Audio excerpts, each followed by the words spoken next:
All righty. I'd like to welcome everybody out here tonight on this, the 8th of December, for our regular December board meeting for Blaine County School District number 61. We do have a quorum present. We have Trustee Clayton, Trustee Corker, myself, Trustee Benyon, Trustee Freund, Trustee Bustos will be here in a little bit. She's running a little behind. We also have Dr. Holmes, our superintendent, our student board liaison, Mr. Tyson Spellman. I'd like to congratulate him and welcome him here tonight. Thank you. And then we also have Ms. Lori Kaufman serving as our interim board clerk. So, y antes de nada más, si alguien necesita, también tenemos para ayudarnos a interpretar a Olga Masa Santos. If anyone needs interpretation, we have Ms. Olga Masa Santos, and we'd like to thank her for being here to help us interpret. If you would please stand with me and join me in the Pledge of Allegiance. Pledge allegiance to the flag of the United States of America and to the republic for which it stands, one nation, under God, indivisible, with liberty and justice for all.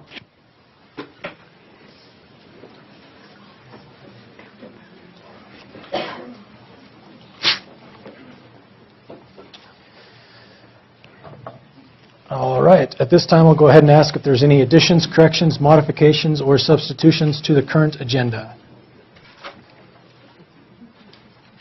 There is one amendment to the agenda to add a study travel application for the board to consider, and all of the paperwork is in your board folders. And that's the request submitted by Mr. Fritz Peters for the student group traveling to Spain.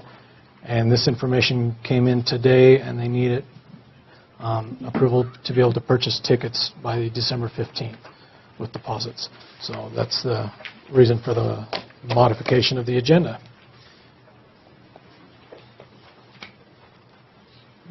Is there a motion to modify? I'll make that motion. Second. Any discussion? All in favor of modifying the agenda? Aye. Aye. Aye. Any opposed? All right, that has been added to the consent agenda. All right, we'll go ahead and turn the time over at this point to Dr. Holmes for our accolades.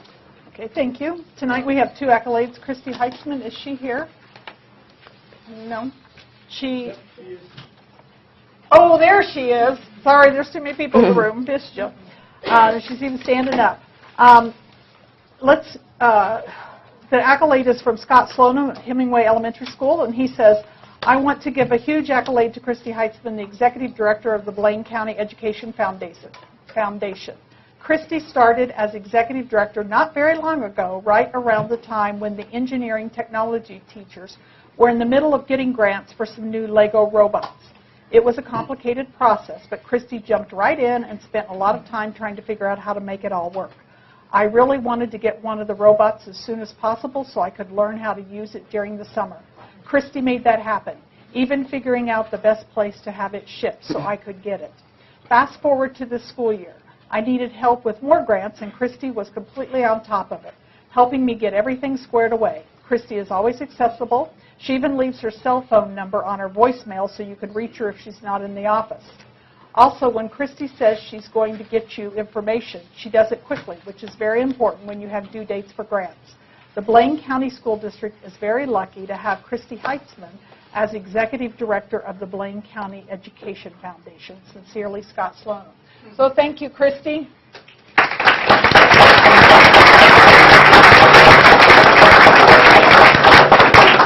And our second accolade tonight is for John Koth. Is he here by any chance? There we go. Come on, stand up. This is part of the ritual. I would like very much to recognize John Koth for all of his help as interim athletic trainer for Wood River High School. As you know, athletic trainer David Allred left Wood River High School this year for a teaching position at Preston High School. Since then, John Koth has stepped up and helped Wood River High School with all of their athletic training needs. On top of running his own business, he makes time to attend all home and away varsity football games, attends junior varsity and freshman football games, and travels to Wood River High School every Saturday morning during the football season at 8 a.m. to treat Friday night's bruised or injured football players. He is also a volunteer coach for Wood River boys soccer team and comes to Wood River High School every Tuesday morning at 8 a.m. to care for Wood River High School athletes. He and Dr. Tony are very instrumental to the return to play concussion protocol at Wood River High School. Mr. Koth is very generous with his time and services. All Wood River High School coaches, staff, athletes, and I would like to thank and recognize Mr. Koth for all of his efforts. Thank you, John Rady. Thank you very much.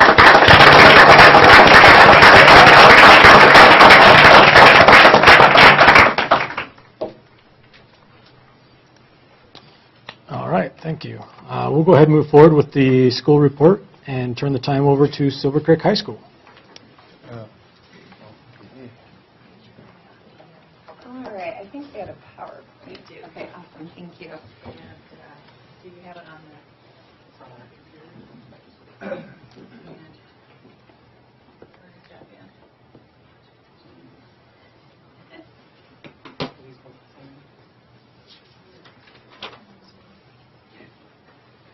So while he's getting that pulled up, I'm Julie Berry. I'm one of the advisors at Silver Creek High School. Our principal, Mike Glenn, had to go to a big picture conference, which is what our entire program is based upon. So he's currently traveling there and asked myself and a few other students, who I will call up shortly, to give a presentation. I'm so used to Google Sites now, I can't remember how to do a regular live shot. You've got Teresa behind you. She can help you. Awesome, thank you. So we wanted to take the opportunity to show you a little bit about what we've had going on at Silver Creek. We are pretty excited with everything we've been accomplishing. Our main program is built upon this premise that the engaged kid learns, the disengaged kid does not learn. Very simple, and we've been working very hard to try to engage all of our students in individualized and unique ways. So over the past year and a half since we adapted the Big Picture program, the staff has been working constantly to build up our model.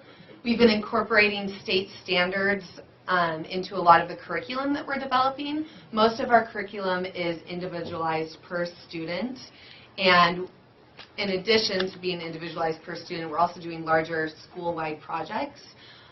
Most of the education comes out of the projects and the collaboration of the relationship between student, mentor, and their advisor. And our program is based upon these 5 learning goals. The 5 learning goals correlate to a lot of core standards that you see in other forms of education. One of the students that I'm bringing up shortly, Willow, is going to do an outstanding job showing you examples of how students at Silver Creek can meet those learning goals. And then before I bring her up, I just wanted to share a little bit about our learning plans. I believe we've shared this with the board before, but it basically shows how each student gets a learning plan that they develop together with their learning plan team, and it's all built off of their interests. And then at the end of the learning period, so at the end of the semester, the students have to portray how they've grown in each of the learning goals. And I know that there are 3 dragons in here right now, and they're feeling the stress and pressure of the exhibitions coming up. So it's a really high-stakes time for students to display how they've grown in all of their learning goals. So one of them is going to kind of model what those exhibitions look like and go over her growth in all of the learning goals. So Willow, I will bring you up, and then I have another student that I'll bring up after that. So,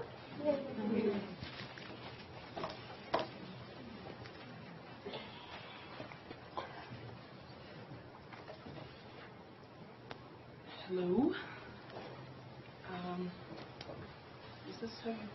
yeah, just Yes. click on it. It's cool. Hi, my name is Willow Stern. I am a freshman at Silver Creek High School, and these are my learning plans that I've made for myself. Oh, sorry, one more. There we go. I have interests in acting and theater, costume and design, art, music, and most of all, helping others. In social reasoning, or humanities, I have made a slideshow on the effects of rape in the U.S., I have made a piece of artwork on gender equality, and I am currently in the process of making a movement to get a Pride Center in the Valley. This is my piece of artwork on gender equality.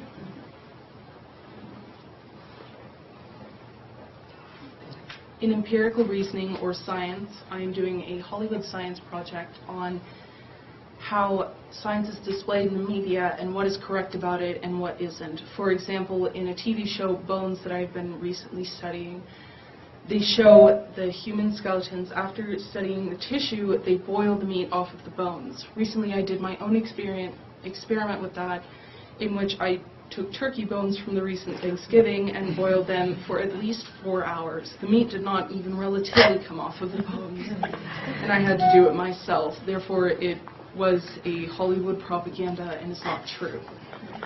I've also been playing quite a lot of chess. Picture of me. In quantitative reasoning or math, which is an area I do quite struggle in, I have been doing an hour of Khan Academy a week. Khan Academy is a learning site which you learn and practice different skills in different areas.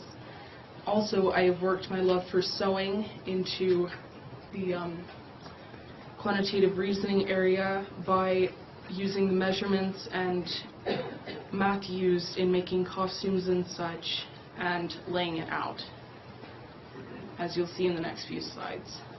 As I used to sew dresses and things, I would just eyeball it and see, I think that this may be 50 inches, but now I have been recently measuring and taking the area and seam allowance of the fabrics and incorporating math into the designs.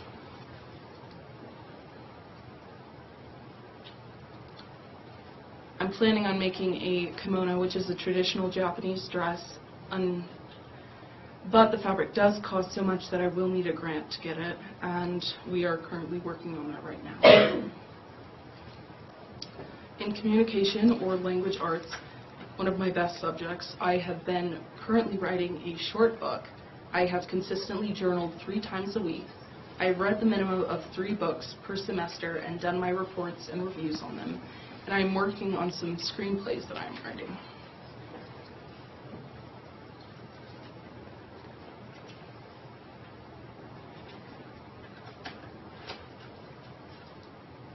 In personal qualities, which I guess compared to public school could only be described as electives, I am working on getting a grant for learning the Japanese language,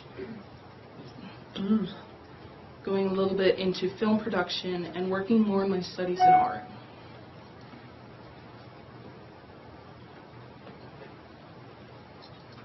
Thank you very much.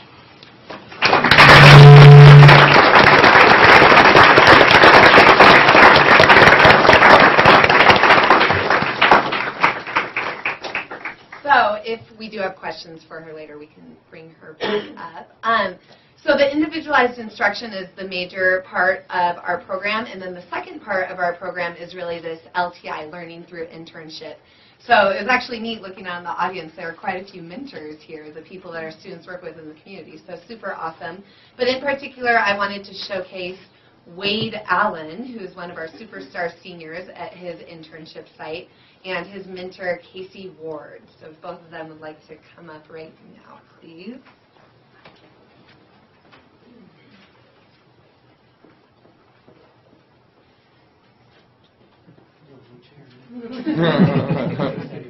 Sit on his lap.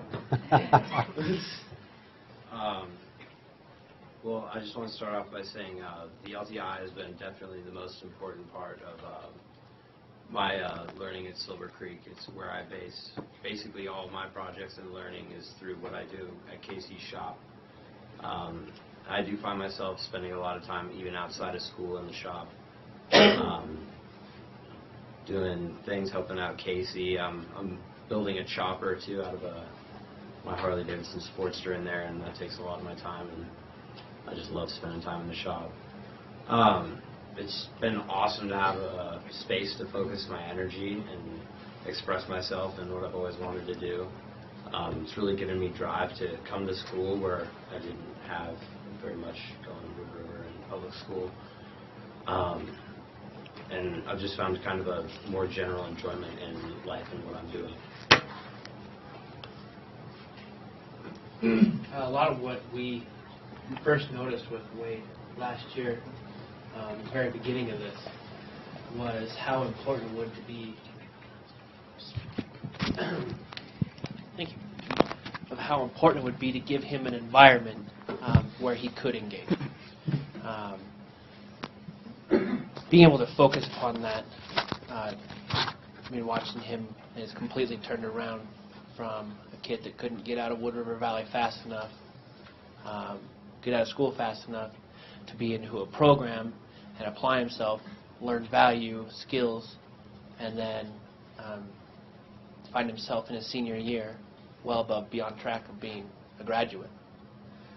We've implemented some leadership tasks for him. We had some shadow students from the Wood River High School come to the shop.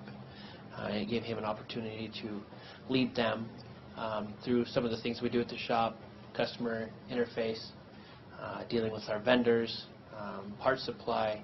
He's able to check off most of his science and math just based on the stuff that we do at the shop. Inventory and like net and gross stuff. Yep. Yeah.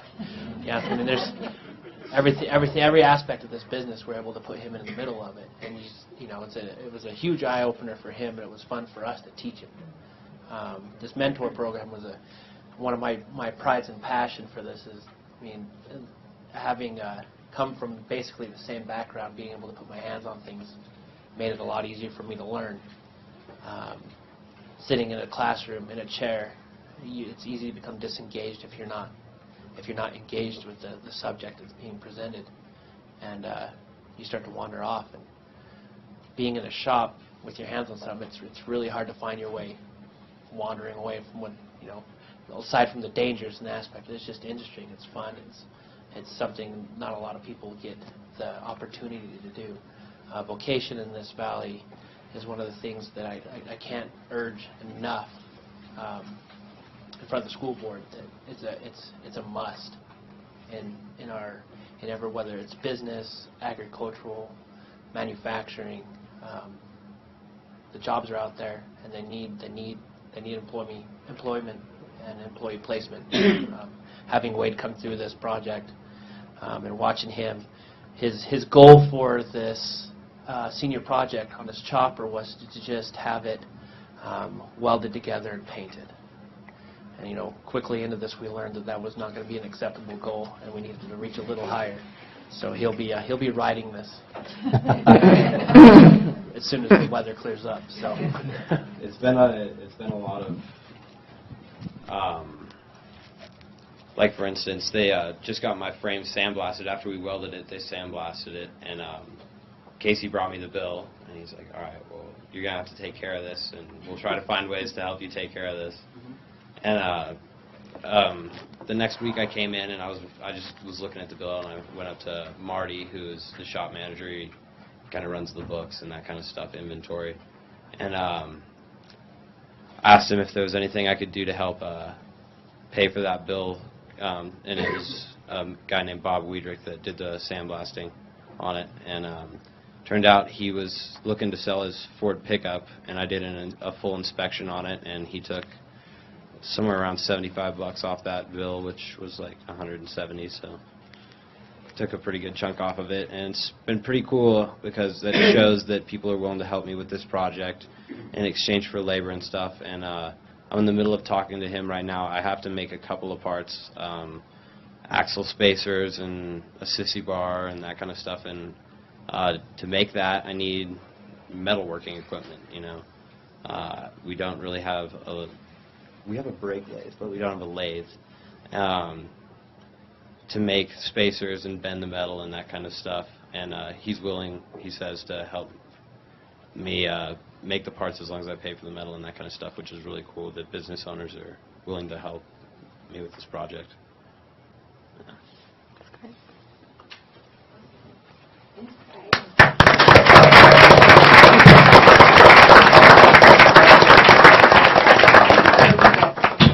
good. You're good? Okay, awesome. Well, thank you for your time.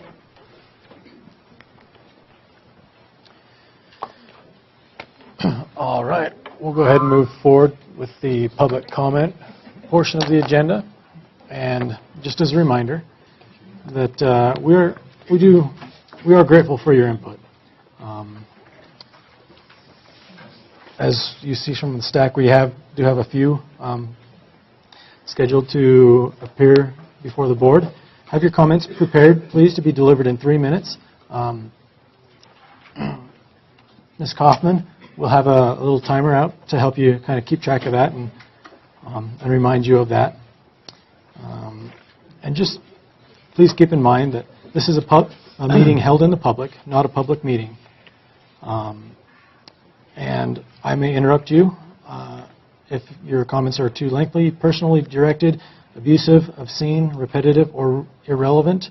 And that's just as per our public comment procedure. Please, as I call your name, let me know if you'd like to go in the first or the second session, please.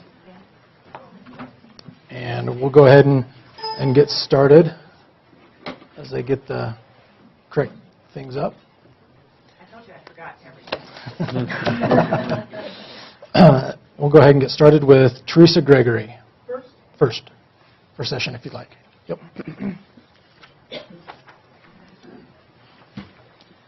Teresa Gregory, 319 Spruce in Bellevue. I come before you today to share a word of encouragement. I believe our time spent together will produce good things for our community. We are living in a time of hope. During December, many of us celebrate sacred traditions or holy days. Our Jewish friends are celebrating Hanukkah. A greeting and a blessing used especially during this season is shalom. Many interpret this word as peace, but it actually involves much deeper realities. It is an action word, which means establishing a peace that seeks the highest good for others. I want this to be what we are about in all aspects of our lives. It is possible to seek the highest good for one another.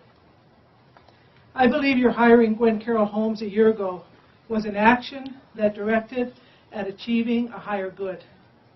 From my experience and my vantage point as a district employee and as a member of our community, Gwen Carroll has been about seeking the highest good for others during her tenure here. The other being our students and their families. Daily, she shows us through her leadership that she values each of our students, their families, those who are entrusted to teach and guide them, those that support and provide the structures for our school system, and also the wider community of citizens and partners. Yet, tonight there are many of us present who also share in leadership within our school system. Dr. Holmes, you are not alone. If we are true to shalom, then we too are called to seek the highest good for one another. Dr. Holmes has consistently invited the entire adult community to join in her effort. Her leadership style is one of inclusivity fostered by careful listening and then acting by using the best practices that have been advanced in this process. Gathering, listening, discerning, and acting, all directed toward the highest good for another. Is this not what we want? Who is called to lead this process for our district? Well, you, our school board, which we have elected and are inspired by your work, and our superintendent, Gwen Carroll. How can we help? Through our participation to seek the highest good for one another. What could get in the way of all of this? Division, factions, apathy, personal agendas, unwilling attitudes, looking to our own needs first, and forgetting to work for the highest good of the other. I ask that tonight, in your executive session, you vote to retain Dr. Gwen Carroll Holmes as our superintendent. Her work with us has been without reproach. She will, in turn, lead us to seek the highest good for our students and their families. She will involve all of us in this. That is her job, what she's been hired to do, and it also is true to her character. And I promise you, Gwen Carroll, I will work with you to accomplish shalom for our students. Thank you.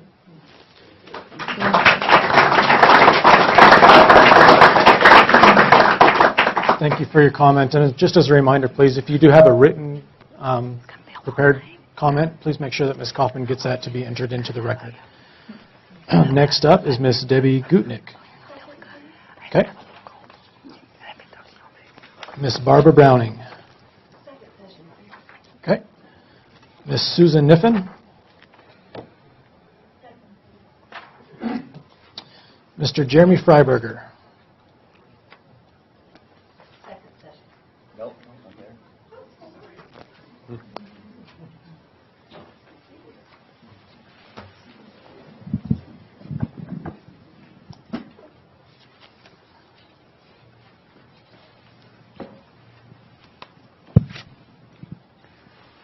My name is Jeremy Freiberger, 603 Wood River Drive, Ketchum. Thanks for this opportunity to speak, and good evening. Good evening, everybody. America is not ruled by a dictator. It's not ruled by a king, nor a political party. It's not even ruled by a president. It's ruled by the rule of law. We are a country of the rule of law. This is something that we don't think about very often, but I guarantee that everybody in this room holds this to be sacred. If you drill down through all the layers that make this country what it is, and you get to the point where you can drill no further, you've reached the rule of law.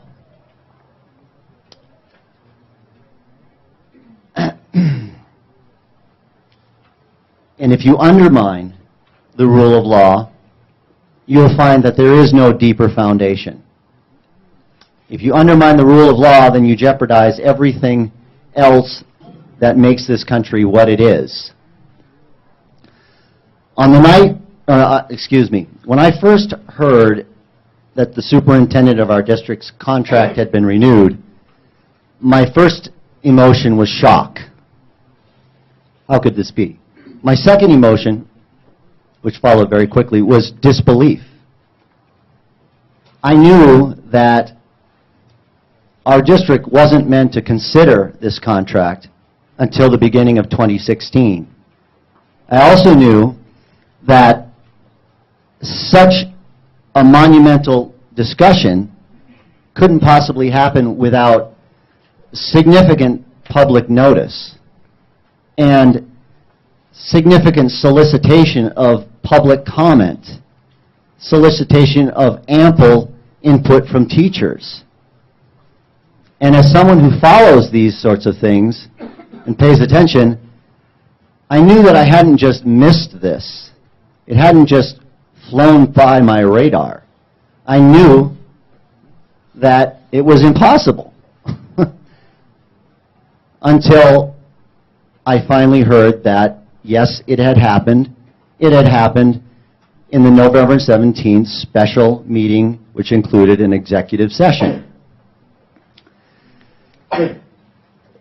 Right away, my third emotion appeared. And although I couldn't put my finger on it right away, and this was mainly because the details of this meeting were of such a shrouded nature. It happened late at night. It was incorrectly noticed, and there was very little information at first. That's 3 minutes. Oh, thank you for your I'm comment. sorry. I forgot to identify, as I did on my list, that I am speaking for the Coalition for Blaine County School District Financial Accountability. Okay. Okay, so I have another 3 minutes, I believe. An additional... I'll watch the clock. So I have, I'm sorry, another 7 minutes. Yep. I'll watch the clock from here. Let's see, where was I? I was talking about... Third emotion. My third emotion, thank you. My third emotion was something that I couldn't put my finger on. And it took me some time to start to understand what was going on. But it was something disturbing. I could feel it in my gut. I could feel it in my heart. Please keep in mind that this is a meeting of the board, and please speak to the Something board. something happened that night that was severely wrong. There was something wrong about what had happened. Something un-American had happened in that meeting.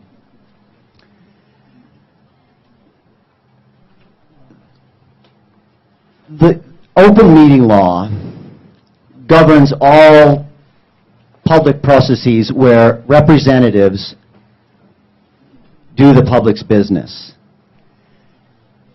Open meeting law is meant to ensure that the public's business is done to the greatest extent possible in the open, in public. It also ensures that everyone follows the same rules no matter where we are in Idaho. It's so that people who are representatives can't simply make things up as they go along. I know it didn't take very long for citizens to realize that laws had been broken in this meeting. The 5 people involved in this meeting, including the district superintendent and the chairman of the board, have experience and training in open meeting law. The superintendent and the board chairman have extensive training and experience with open meeting law. In fact, they just 4 weeks ago attended a workshop on open meeting law. The other board members, I don't know their experience levels, but they should be familiar with open meeting law. Yet, all of this collective experience couldn't come to the conclusion that a number of individuals in the community came to almost immediately. What's even more disturbing is that in the following 17 days, in spite of counsel from the district's attorney and the president of the Idaho School Boards Association, 2 individuals that are even more highly trained in open meeting law, highly experienced in open meeting law, still couldn't get right what citizens got correct in a heartbeat. Finally, what really, really disturbs and disappoints me is that, thank you, is that it took Blaine County prosecuting attorney Jim Thomas to weigh in, if not for the district, then for your standing on her contract. The superintendent is the ultimate boss of Blaine County School District. They feel it would be a huge disservice if they don't have the chance to fairly evaluate her before a decision is made. This is all they ask to do. If anything, the current weekly poll of the Mountain Express has to tell you something. Thank you for your comment. The evaluation is done with one sentence. Please extend her contract. If the evaluation comes out negative, please do the right thing and take into heavy consideration when Thank you considering for your her comment. contract renewal. Appreciate your time. Thank you.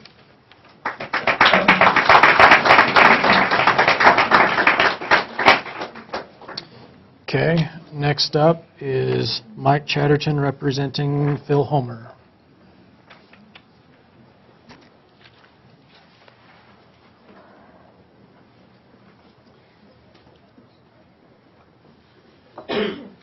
Okay, this is a letter from Mr. Phil Homer.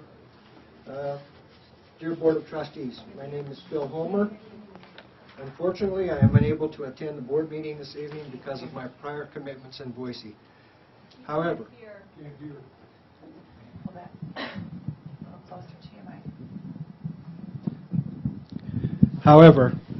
I wish this board and the public to understand my thoughts about issues in the Blaine County School District. I based my thoughts on 37 years in education. 33 of those years were in Blaine County School District as a teacher, coach, building administrator, and superintendent. Also, I have been a lobbyist for the Idaho Association of School Administrators since my retirement 15 years ago. I have paid special attention to any legislation that might negatively affect Blaine County School District, which requires me to stay in touch with the district office administration. As I read and heard about the issues surrounding the contract of Dr. Gwen Carroll Holmes, several thoughts come to mind as follows. One very important item of business that a new superintendent must do when he or she enters a new community is to get out of the office and meet the folks. I was very impressed with the schedule that Dr. Holmes kept in accomplishing that. That is the mark of a person who understands the education business and knows how important it is to be well acquainted with staff and community. At the time Dr. Holmes came to our school district, a long-range strategic plan of the prior superintendent had run its course. A new look and a long-range needs of the school district were necessary, not only for the guidance in trustees, administration, and staff, but to meet the requirement of the state law. Again, Dr. Holmes provided excellent leadership in this endeavor. A new plan is in place, and now the same leadership will be necessary to implement the plan. Remember, this is a long-term plan, and the superintendent and staff need time for implementation. A difficult budget issue has now brought the attention to the community. A shortfall in the budget is not easily resolved. It may take a reduction in programs, which is always very difficult. It may require some form of supplemental levy.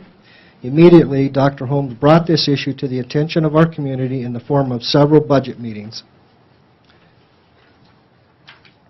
throughout the district. These meetings were well advertised and hopefully well attended. Community input and support will be necessary to solve this problem. Again, Dr. Holmes has done the right thing by getting community involvement. Remember, this is no time to be adding administrative staff or new programs to an already stretched budget. I have not been involved in a review of the student learning process. However, a solid base for good student learning has been built over the years. I am sure that Dr. Holmes and the staff have continued to work on to improve the process already in place to ensure our students have the best opportunity for learning. The recently completed strategic long-range plan will certainly have focus on student learning. Again, this process does need ample time to reach fruition. Dr. Holmes can certainly provide the leadership necessary for a positive outcome. In summary, I would suggest that renewing Dr. Holmes' contract will give her ample opportunity to bring the community and staff together, as she has proved she can, to develop and implement the strategic plan. I do believe that the people involved can put the personal issues aside. Thank you. Next up, Ms.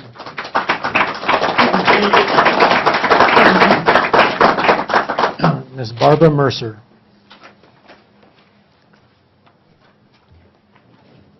Hi there. I know some of you quite well. I think I work for the district.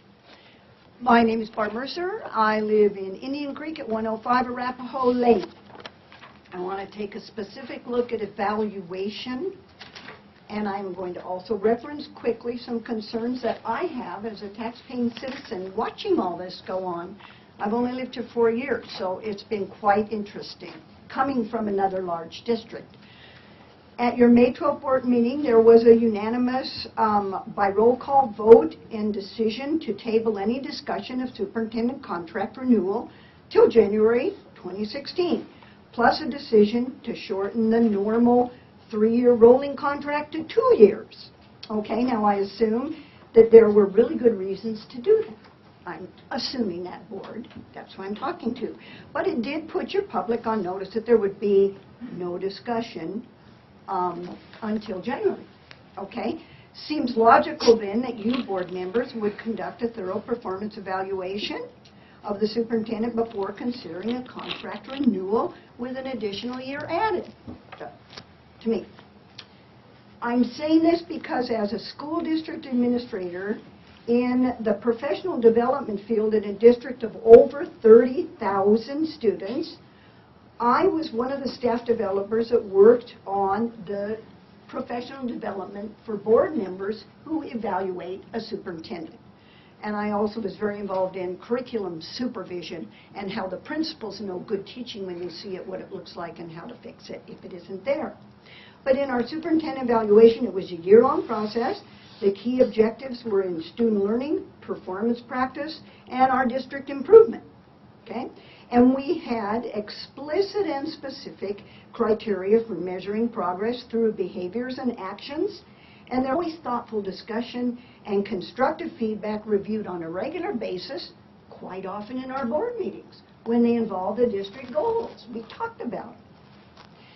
At your last board meeting, I sat here, the meeting was absolutely packed. It was painfully obvious there were some serious conflicts with some of the teachers who spoke. And I didn't have time to go back to the minutes. This has been a tough day because my mother went into the hospice today. But I know I heard the teachers talk about lack of trust, teamwork, things are going on. Okay, I heard that. Not one of you asked a question, asked for clarification, or asked anything. It just went whoosh, right on by. Now, in my district, that would have been, let's listen to this. What are those teachers saying? And I have been a teacher a long time, so I know you've got malcontents who just want to yap, and you need to get rid of them. But there might have been some true issues about the leadership style and the teamwork in Blaine County schools, and it should have been investigated, you people. Thank you for your comment. Okay. I don't get to end in my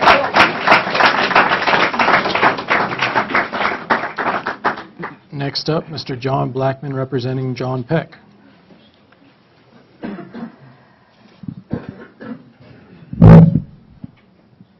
This letter is from Mr. John Peck in Cary. Dear Blaine County School Board of Trustees, I feel it necessary to write a letter to you expressing my feelings about the contract renewal for Dr. Holmes. This is my 21st year of living in Blaine County and working for Blaine County Schools. I've had the opportunity to work with 4 superintendents over those years. I admit that I was skeptical of Dr. Holmes when the board first hired her. I didn't know her and had only met her the one time at the public meeting. However, I have come to really appreciate her and her leadership for our schools and the school district. I honestly believe that she is the right person for the job. I believe one of her greatest attributes is that good is not good enough. She is always pushing us to be better tomorrow than we were today. Her laser focus on students is spot on as we continue to change and move into new testing and Common Core. She has taken our new mission to the next level with each school. She is inspiring, engaging, educating, and empowering each student, teacher, and employee of the district. She is a true leader, handling every situation with sincere integrity. She is passionate about giving every child the very best opportunity to receive an excellent education, no matter where in the district they live or where they came to our district from. Heidi and I have 4 children who have graduated from the Blaine County School District over the past years, with our youngest graduating last year. I want to thank you, the school board, for your continued commitment to all the students of Blaine County School District and your relentless effort to provide the very best education to each and every child. My children have definitely benefited from an excellent education in Blaine County. In my opinion, Dr. Holmes is the right person for the job. We do not want to lose her experience, passion, leadership, or commitment to students. Please vote to renew her contract. I hope to retire from this district and would appreciate the opportunity to be inspired, engaged, educated, and empowered by Dr. Holmes for the rest of my career in education. Thank you.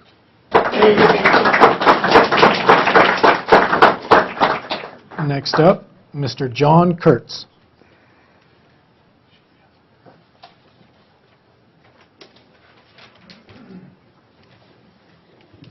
I'm reading this letter for John Kurtz, who's a parent of a kindergartner, and he had to be in Colorado for a business trip. So, Dear Blaine County School District Board, I am unable to attend the December board meeting, therefore sending in this letter. If I am not mistaken, the board was going to address the superintendent's contract after her evaluation and teacher survey in January. However, it is my understanding that the vote was expedited because she has been offered another job. If that is the case, she was aware of the board's timeline, concerns, and rationale. Therefore, it should be her decision and a risk she must take, not something the board must react to. I am pleased that the future budget concerns are being discussed now and that the public is being included in the process.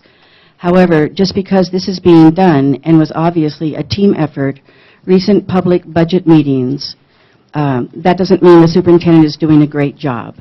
I won't spend a great deal of time on this now, except to point out that some of the questions and presentations were leading and therefore reduce the objectivity, honesty, and openness that this type of process should include to create community buy-in.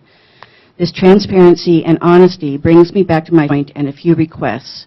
Please disclose why the vote was taken prior to the evaluation and teacher survey. I would also like to hear how each board member independently evaluated her, including how the items she needed to improve upon were documented and improved in such a way that led to her renewed contract. If a contract is to be renewed, a one-year contract should be considered since her approval rating appears to be far from favorable. Thank you for disclosing this information, and please remember that honesty is the best policy. When that policy is not followed at the highest levels of an organization, it undermines the success of the whole. Be role models that our students and community deserve. After all, they are being taught how to act by your example. Thank you for your comment. Next up, Ms. Pamela Plowman, if you'd like to stay there, you're next up.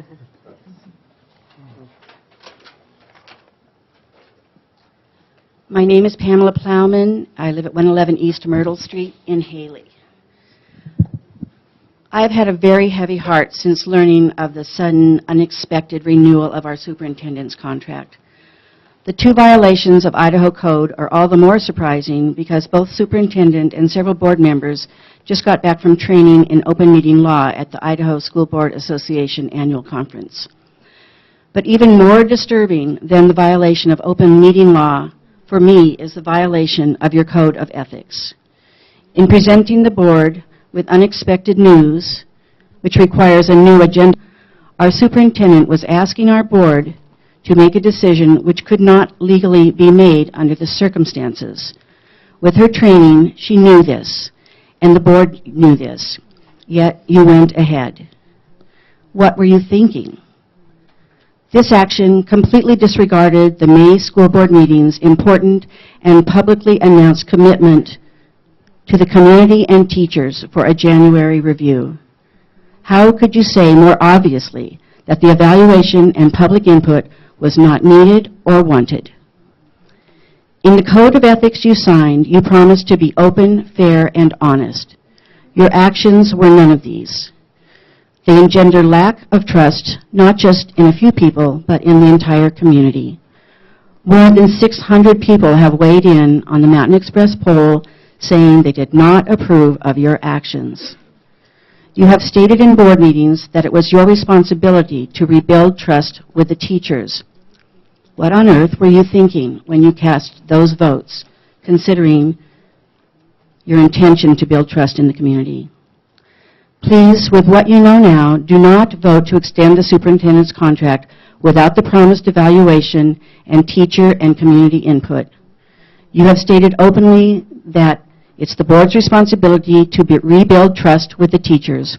Please put your money where your mouth is and do not break the promise to the teachers and the community of a January revisit date. Thank you.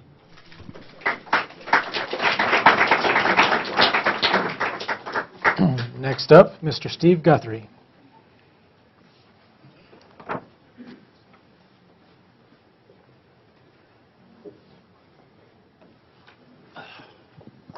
Well, good evening. Steve Guthrie, Haley, Idaho, Zone 2.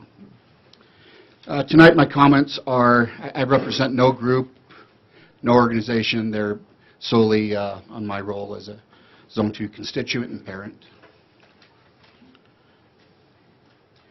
Year after year, Blaine County School District and its schools are rated among the elite national and state public school institutes of learning. Nationally recognized music programs, top-rated transparency procedures, academics, college and workplace preparedness, modern and efficient facilities, languages are a few of many factors of Blaine County School District success. These accomplishments are driven by dedicated Blaine County School District staff. The above activities are implemented by Blaine County School District administrators, teachers, and district support staff. These are highly qualified, good people that have dedicated their professional lives to our children's education. These good people have done so despite the barrage of personal attacks that take place at public meetings, local media, email correspondence, and behind-the-scene encounters. Blaine County School District Treasurer Business Manager position and the Superintendent's contract renewal are recent examples of this questionable behavior. School District superintendencies are fulfilling yet challenging. Dr. Holmes, in her first 18 months, has provided enhanced outreach to Blaine County School District staff and public constituents. to include listening tours, budget workshops, regular written district updates, budget oversight, and the completion of a 5-year strategic plan. Not to mention the day-to-day behind-the-scenes workload. Dr. Holmes is approachable and has proven herself in a very short period of time. I would encourage Blaine County School District Board to renew her contract for a 3-year period term. In closing, and as a reminder to the board, in order for the Blaine County School District to maintain as a highly functional and respected district, please consider the following in regards to board governance. Board Governance 101. Board members must support all decisions and policies approved by a majority vote of the board. Board members must advocate on behalf of Blaine County Public Schools to include national public educational systems. Committee recommendations must be respected and given a high level of consideration. Committee recommendations must not be marginalized and/or dismissed. Board ethics must be respected and followed at all times. Ethical deviations and political manipulations are intolerable. It is highly recommended that school boards perform self-evaluations on an annual basis. It is my understanding that the Blaine County School Board has not done so for approximately 2 years. Thank you for your There's more, comment. but I'll end at that. Thank you. Thank you.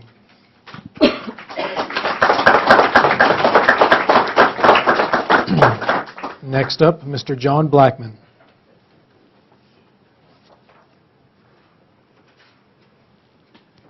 John Blackman, 1521 Baldy View Drive, Zone 2. I'm speaking on behalf of myself and the entire Human Resources Department, which include Candy Blackburn and Jeff Loosely. Dear Board of Trustees, speaking on behalf of myself and the Human Resources Department, we feel, as a collective body, that the superintendent has done an excellent job in leading our department and our school district. Under Dr. Holmes' leadership, the district has made significant strides towards improving student success. With a renewed focus on student data, graduation rates, advanced placement opportunities, and general achievement. Dr. Holmes has been working diligently since her hiring to assist the Blaine County community toward reaching its educational goals and developing a community-driven strategic plan aimed at success for all its students and its families. The Human Resources Department and I ask that Dr. Holmes be offered a contract extension so she can continue to focus our organization on improving the educational attainment for all students in the Wood River Valley. Right now, unrest is not good. I have also worked for 5 superintendents over my 32-year career. 3 of those have come in the last 6. I heard Ms. Plowman state the other night that an average superintendency in the state of Idaho, or actually the United States, is 17 months. My comment was, that is not something to be proud of. How do we provide stability for our students, for my students?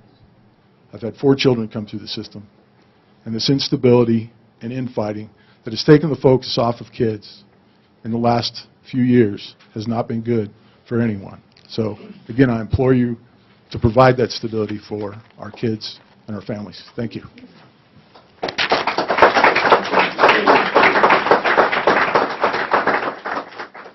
All right. Next up, Kathy Tyson Foster representing Jennifer Schwartz.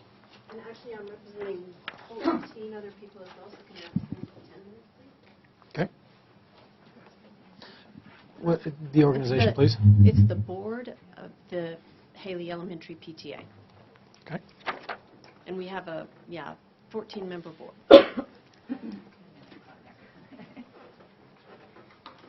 I won't take 10 minutes. But I want to set it right, and this is the first time I've done it. closer to the microphone? Sure. Okay. Okay, thanks. Again, my name is Kathy Tyson Foster. I live at 1741 Laurelwood in Haley. Dear trustees, I'm speaking on behalf of Jennifer Schwartz and myself. We are co-presidents of the Haley Elementary Schools Parent-Teacher Association, and on behalf of the 14-parent Haley Elementary PTA Board, who by majority and without dissenting vote approved this message. We were shocked and disappointed that the board chose to vote on Dr. Holmes' contract in the executive session on the November 17th BCSD board meeting. That the board is having to redress that vote tonight because it violated open meetings law is only appropriate. However, we believe there were multiple offenses made by that vote that the board should also address before considering revoting tonight. First, not having all 5 trustees present for such an important decision is in itself not right, regardless of how the vote would have concluded. This could have been remedied by either having the non-present trustee phone in, Skype in, or simply be notified in advance that the decision would be taking place. This board needs to work as a functional, though diverse, group. This means being inclusive and representing and respectful of differing opinions. We have to wonder, if you're not listening to each other, are you listening to your teachers, parents, constituents? Second, in the May 2015 board meeting, Board Chairman Binion stated that the process for renewing Dr. Holmes' contract would be tabled until January 2016, when her mid-year performance review would be done. This became the public's expectation, one involving an evaluation, and the timeline for Dr. Holmes' contract renewal. We have been told that the board would use a process for Dr. Holmes' evaluation, including input from staff, the public, and a thorough and qualitative performance review resulting in discussion and evaluation by the board. Even if new information was uncovered in the midst of an executive session, even if it was that Dr. Holmes was interviewing or had another contract offer, we do not believe it justifies a hasty vote. With the board appearing to make a hasty vote months prior to when it was planned, we have to wonder if any genuine evaluation has been performed. We are neither for nor against Dr. Holmes' contract renewal. We simply want the process to be thorough, professional, and inclusive of the trustees. Lastly, we ask that you be fiscally responsible for Blaine County taxpayers and not put the district in a position where, if the superintendent was let go, a multi-year contract forces payment for time and services the district does not receive. We believe this board has recently acted inappropriately. However, we are hopeful that each of you chose to be on the school board because you want, number one, what is best for children, and number two, to serve this community. To this end, we encourage you to act to ensure transparency, humanity, and professionalism. Our community's children, parents, and teachers certainly deserve this. Thank you.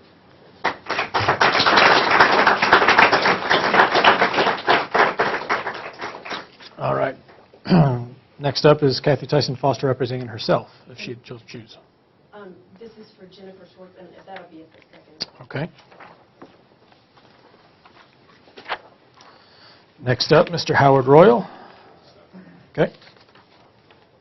Next up, Mr. Andrew Parnes.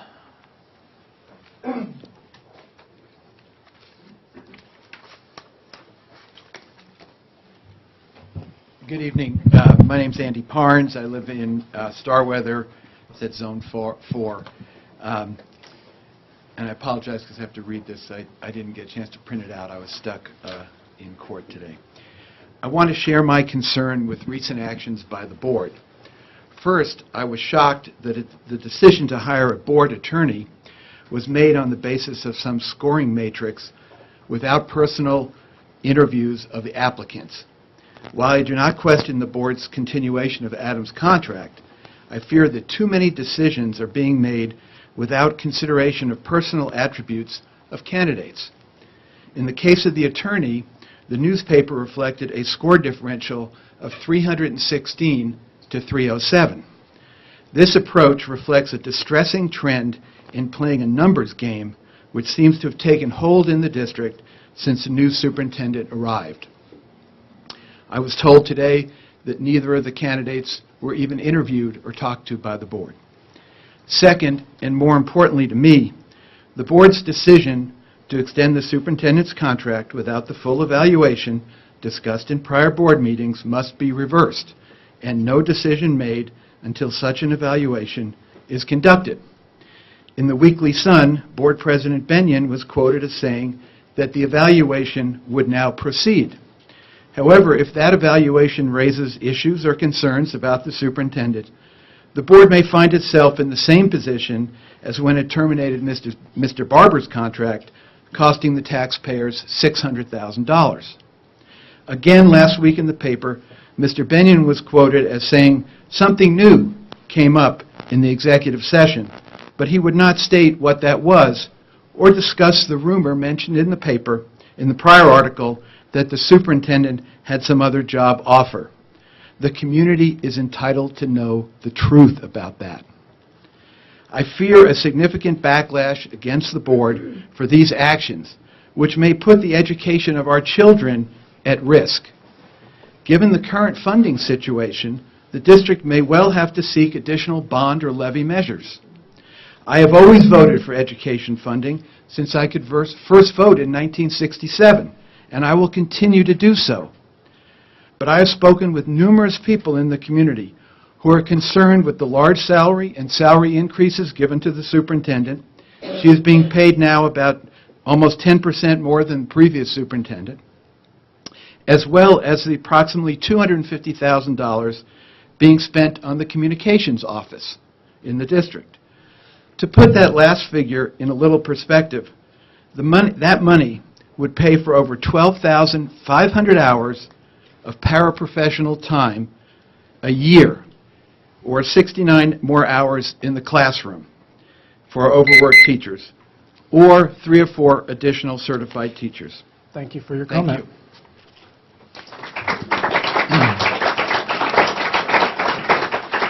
Next up, Ms. Kate Harns.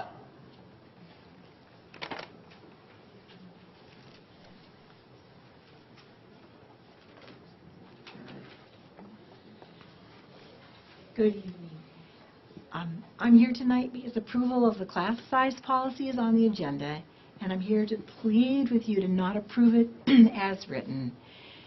20 children are too many in kindergarten, first and second grade, and 25 are way too many in third, fourth, and fifth. So I've brought some research to you before, but there have been many studies that have actually shown that the effect of small class sizes on student achievement. Some have shown that there's little benefit, but the vast majority of the well-conducted studies have found a strong statistical evidence of the lasting benefit. The Center for Public Education recently conducted a review of all that research, and in their published findings, they wrote, "From this review of the research, we can scientifically document several important findings about reduced class size, which local school districts may find useful. 1, smaller class sizes in the early grades, K-3, can boost student achievement. Number 2, minority students show even greater gains when placed in small classes in the primary grades. And 3, a class size of no more than 18 students per teacher is required to produce the greatest benefits." So the sizes of 20 and 25 have actually been in the policy for a while, but they were enforced differently before this administration. There was a lot more flexibility, but this administration, my understanding is that they counted the number of students in a school, and using that matrix determined how many teachers would be allowed in that school. I know Hemingway qualified for 18 point something, and it was rounded up to 19. But it causes so many problems. And people are noticing that for whatever reason, there are more children with special needs in our classes than there ever were.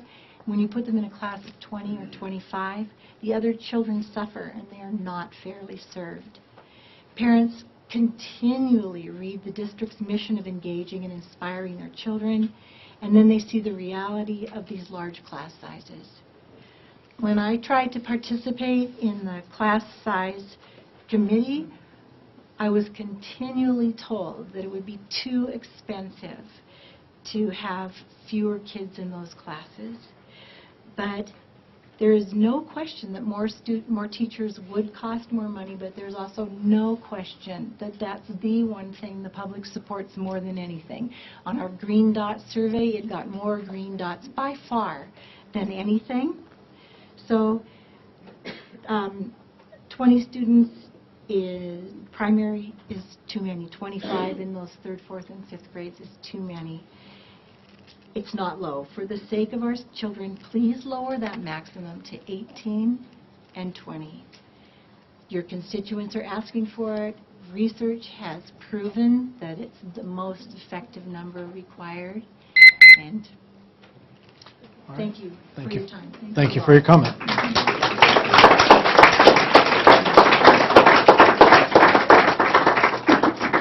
All right, next up, Miss Tracy Atwell.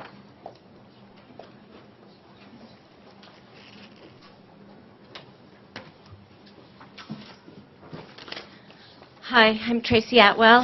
I live in Zinksboro, and that's Zone 4, and I've been teaching in Blaine County for the past 28 years.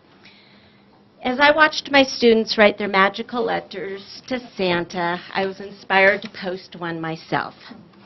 Dear Santa Claus, I'm writing to you because the climate in the Blaine County School District is less than optimal for educating the children that have been entrusted to us.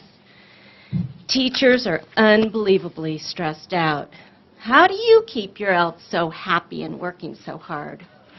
I know that teachers cannot work any harder or longer than they already do. There must be a different path.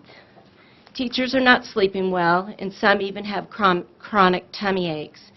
Teachers are spread unbelievably thin in this district. There are more and more children every year who need individualized help. It seems that as our kids' needs grow, there are less services for them. How many children can one learning specialist serve? It must be stressful to feel like you can't give every child the relaxed time they need to learn. Now, Santa, I'm not an expert like you, but I know that stress trickles down. And if teachers are stressed out, that will make our precious students stressed out too. A brain researcher, John Medina, says that stressed minds don't learn. Now, Santa, if our students are stressed out, isn't that counterproductive for what we are trying to achieve? I believe, as you do, Santa, that we need to stay focused on what is best for kids, and kids have extraordinary needs these days. A child is not a number to be manipulated, a teacher not a pawn to make numbers work. Stressing kids out will not improve test scores. Helping kids feel great about who they are and their abilities will bring us closer to the district goals. So, Santa, could you please make it snow really hard so all district meetings will be canceled for the rest of the month? Or could you send all the district administrators on vacation so they quit giving us tasks to do? I like the administrators, Santa, so please send them somewhere warm and nice. They probably need a break, too. Now, Santa, I know it's better to give than receive, but I have a few things I really want. I'd like a 3.5% pay raise and a new car, too. I know how important the budget cuts are, but if there's money for raises, teachers have been waiting since 2009. Please, please, please, Santa, bring our district a new school psychologist. I was told this position was no longer posted because no one is looking for a job right now. Well, Santa, I know you care about little boys and girls, and it might upset you, but our students have to go through a 2 to 3 year process to be evaluated for learning issues. That is too long. And I have a lot more. My last sentence, egos and agendas don't belong in the boardroom, the district office, or the classroom. We need to reset our sights on the joy brought by the curious minds of our students.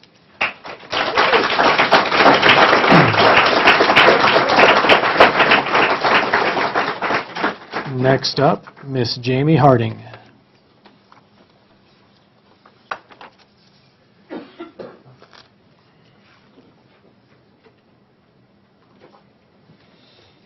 Good evening. Hi. I'm here tonight, Jamie Harding, Riverbend Lane, Mid-Valley. I'm here tonight speaking as a tax-paying community member, a parent of 2 Blaine County students, and an educator. I am proud to acknowledge the high quality of educators that find their way to this valley. Having daughters at both the middle school and the high school, I have been so impressed with the expertise and dedication exhibited in the classrooms they have passed through. The same goes for their elementary teachers, who are also my colleagues. I am proud to work committed staff at Hemingway and to know that we have always worked together to put the needs of our students and families first. I also wanted to mention appreciation for the community members who stepped into our shoes to participate in the Educator for a Day event in November. Thanks to Trinji, Marie, and Heather for organizing this successful event. And a special thank you to both Michael David and Steve Guthrie for the reminder of what a worthy profession we have chosen. I do want to thank the board for your time and service. Your decisions have a great impact on our community as a whole. This district and this board have been through an enormous number of changes over the past several years. With these changes, the level of trust has suffered. Including and listening to teachers' voices in decision-making processes is essential in recovering this trust. Teacher viewpoints come with a variety of day-to-day experiences that inform the process and are critical to the conversation.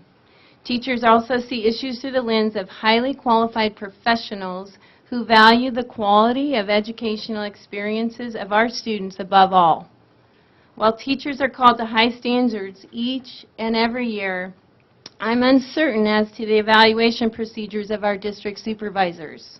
These are the decision makers. Their decisions impact the working and learning conditions of teachers and students in the classroom on a daily basis. The district's strategic goal of inspiring students is a worthy one. In fact, inspiring a love of learning in our students has always been our mission. The strategic goal, however, comes on the heels of enormous curricular demands, assessment pressures, and time constraints. This year, we have more committees, more meetings, and more assessments than this time last year. We have more students in our classes, and we are seeing more needy students in our schools. Our ability to inspire our students is directly related to the opportunity we have to feel inspired in our work. Brain research sees overload and stress as an obstacle to that end. What can we do to create a healthier balance in our schools? Hopefully the board and administration can recognize the urgent need to establish a culture of trust, respect, and sensibility in our efforts to inspire, engage, educate, and empower our students. All right, thank you for your comment. Thank you.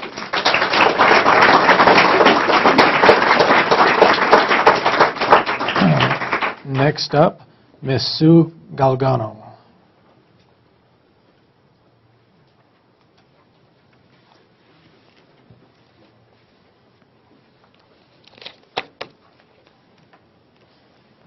Good evening. Sue Galgano, 170 Cloverly Lane, Haley, and I have come to speak. I'm going to put my glasses on. I would like to speak to you about the renewing of Dr. Holmes' contract. First and foremost, this is not about Dr. Holmes' personality.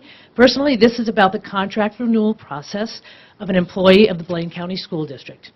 As per Blaine County School District Policy 404, it says certified professional employees will be evaluated in accordance with Idaho Code 33-513, 33-514, 33-515, and the language established in the master agreement. I could not find anything pertaining to the master agreement, but in the Idaho statutes 33-513, it states, professional personnel. The Board of Trustees of each school district, including any specially chartered district, shall have the following powers and duties. Number 2, under that statute, is the Board of Trustees shall conduct an annual written formal evaluation of the work of the superintendent in the district. The evaluation shall indicate the strengths and weaknesses of the superintendent's job's performance in the year immediately preceding the evaluation, and areas where improvement in the superintendent's job performance in the view of the Board of Trustees is called for. According to the school board meetings from May 12, 2015, Chairman Benyon stated that I move that we table the discussion of the contract due to we did change it from a 3-year rolling to a 2-year fixed contract, and that we revisit it in January 2016 when we begin Dr. Holmes' mid-year evaluation. This motion was passed unanimously. With that said, it is the board's responsibility and duty to follow through with an evaluation of Dr. Holmes as stated by law in the Idaho Statute 33-515. I feel that for the board to truly evaluate the superintendent position, teachers and staff should be involved in this process. You and the Board of Trustees are at the helm of an $85 million a year business. The stakeholders in this business expect you to do your due diligence in considering the superintendent's contract renewal. I thank you for your time and your service.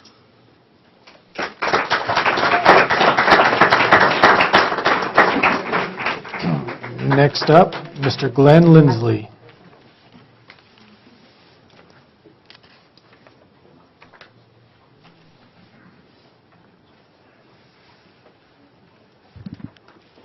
Good evening. Glenn Lindsley, Wood River High School math teacher, 1321 Creekside Drive, Haley.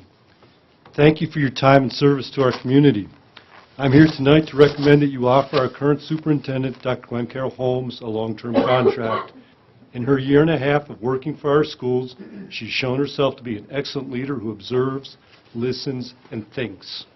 She's frequently present at school and community events. Earlier this year, I turned around in my classroom to see her interacting with some of my students. I was quite nervous. After she left, I asked my students, "What did she say? What did you talk about?" They told me to relax. She asked them about what they were learning and why it was important. She listened to their answers and thoughts. My students said she seemed to get their explanations. Later that day, Dr. Holmes communicated her observations and thoughts on her discussions with my students with me. In 32 years of teaching, I've never had a superintendent take the time to do anything more than drop by for a cursory visit to my classroom, and certainly never engage the students or share observations with me. Perhaps her strongest trait is that she takes the time to listen to all constituents. I feel valued as an employee and taxpayer. Her work with the 90-day listening tour last year and the budget planning process this year demonstrate this. She hosted a meeting this summer at her home for those of us interested in the implementation of the strategic plan. She wanted to hear staff's concerns and ideas, as well as provide a forum for deeper understanding of the direction the plan would take us. I've disagreed with other school leaders in the past, but there is rarely a place to voice my thoughts or a sense that my ideas will be considered. Dr. Holmes has shown us a different way. The last 2 board meetings have been the only 2 I've spoken at in my career. She's fostered a sense of, I want to hear what you think. I'm not foolish enough to expect her to do everything I suggest as an employee and taxpayer. She and I have disagreed on decisions she's made in the past, and I'm sure we'll disagree in the future. There are people here tonight who disagree with me. Fair enough. What do we do if we don't rehire Dr. Holmes? Who is willing to be our 5th superintendent in the last 7 years and walk into such a contentious climate and stressed budget?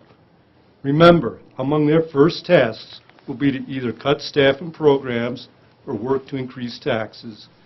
We have spent too much time and energy trying to chase down a person who will make all constituents happy all the time.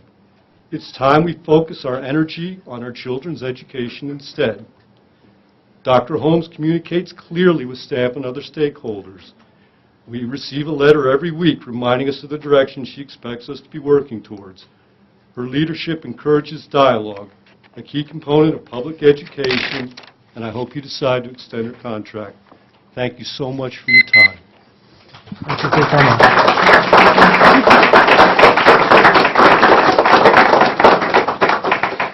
coming. Next up, Ms. Marie Wolfram.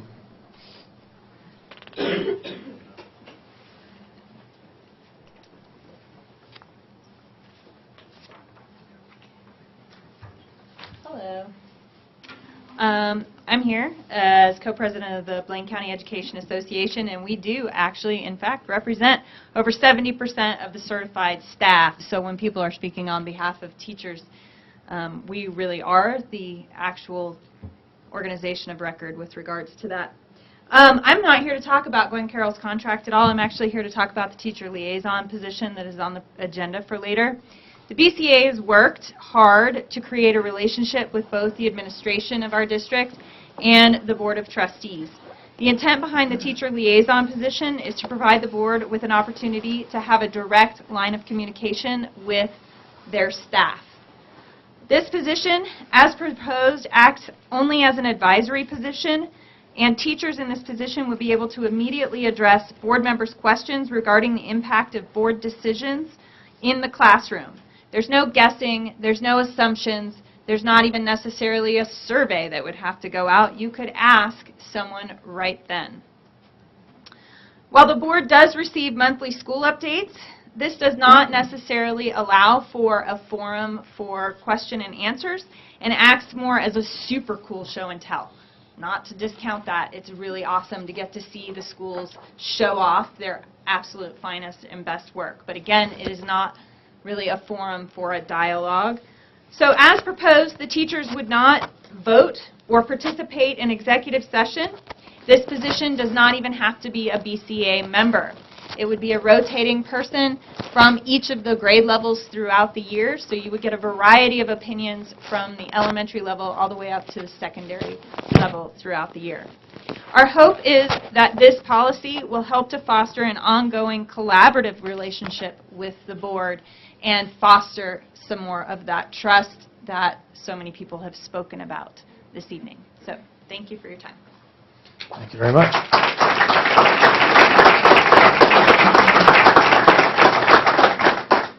Next up, Ms. Teresa McGoffin. Okay. Okay. Next up, Mr. Greg Bloomfield.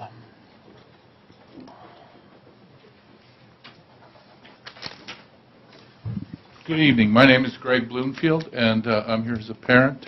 I live in south of Bellevue. I'm a Zone 5 constituent. Dear board members, thank you for your service. I know how hard the job is that you have to do, because I do it myself for another school district. So I know it's a tough job. I think that what's happened in the past, really, you need to pay careful attention to how you move forward. In looking today at the survey that was generated by the Mountain Express and responded to by people who have an interest in this school district's affairs, over 600 people have voted in favor of not renewing this contract for Dr. Holmes. 381 voted for it. It's 3-2 opposed. Those are your voters. Those are the people that put you in your seats. I think it's important to listen to those people as board members, because it's a sacred trust that you have.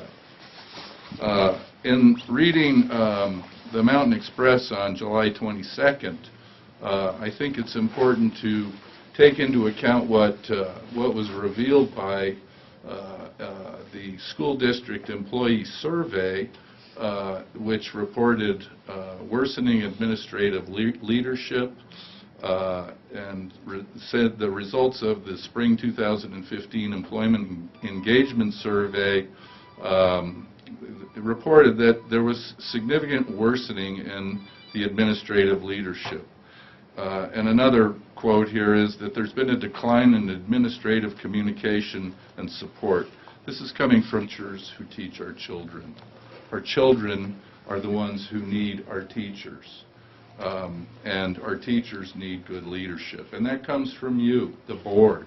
It also comes from the administrator that you hire and the administration itself.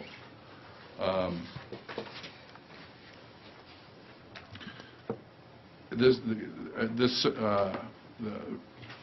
July 22nd report goes on to state that about half of the staff who responded to the survey do not feel comfortable sharing ideas and opinions with the district. I don't think that speaks well. Chairman Benyon, in May, you promised a complete evaluation process commencing in January. I don't know where that went. I don't know what the rush is. Blaine County School District's teachers, students, parents, and voters have requested innovation and leadership from this board.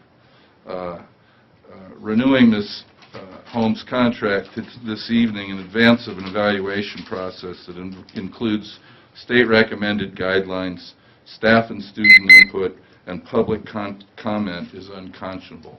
Thank you. Thank you for your comment.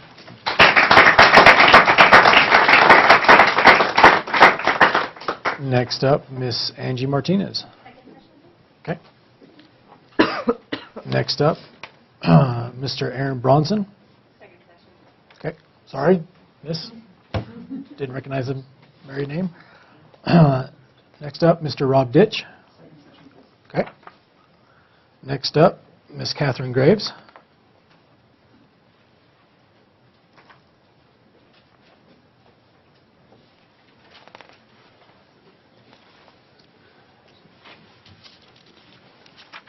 My name is Catherine Graves, and I live at 750 Buckhorn Drive.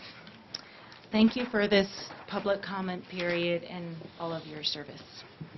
I'm here to finish my comments from last month on class size. As you remember, these comments focused on keeping class sizes low because it is a top priority for our community. It is what we want to spend our money on. I then asked that the Policy Review Committee and the Board of Trustees relook at the class size limits of our policy. I want to ask tonight that the decision on the class size policy be tabled and be sent back to the Policy Review Committee for the following reasons. The board recently asked the PTAs to poll members and parents what policies they would like to be reviewed, and class size policy was one of them. I'm not sure if those surveys have come back, but it seems like it would be a good idea to look at those. Second, last month, Principal Peters and Mr. Lupton also voiced concern at the meeting about the current revisions. And third, at our budget meetings, it was reinforced that small class sizes continue to be a priority, so these limits might want to be reviewed and lowered. This is a very important policy, and even though it has been worked on a lot, I feel that it needs more work to make it the best it can be. I challenge the board to pass a policy and a budget to keep low class sizes at all levels. This is the priority of the community. I understand that removing a prep period from the high school teachers' day, and I'm not sure about the middle school teachers if they have that second period, is being considered as an option to this issue. Taking away a prep period is not the solution. These prep periods are extremely important for teachers and students. Students utilize these prep periods to receive extra help, to get feedback on papers, and to get advice on academic or social issues. Teachers need them to grade papers, read essays, and plan. This is not to say, even with these prep periods, it's enough time to finish their day's work, and their work is usually taken home at night and on weekends. We have high-quality, happy teachers, and we want to keep it that way, which is in the best interest of the students. Please find another solution. Small class sizes and high-quality teaching and learning is what makes our district special, and let's keep it that way. Thank you.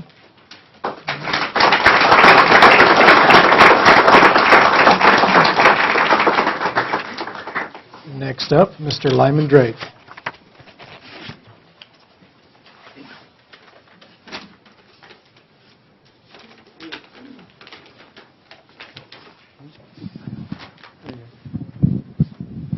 Lyman Drake, North Valley resident for over 15 years, retired. I'm here because I want to be proud of the Blaine County Schools.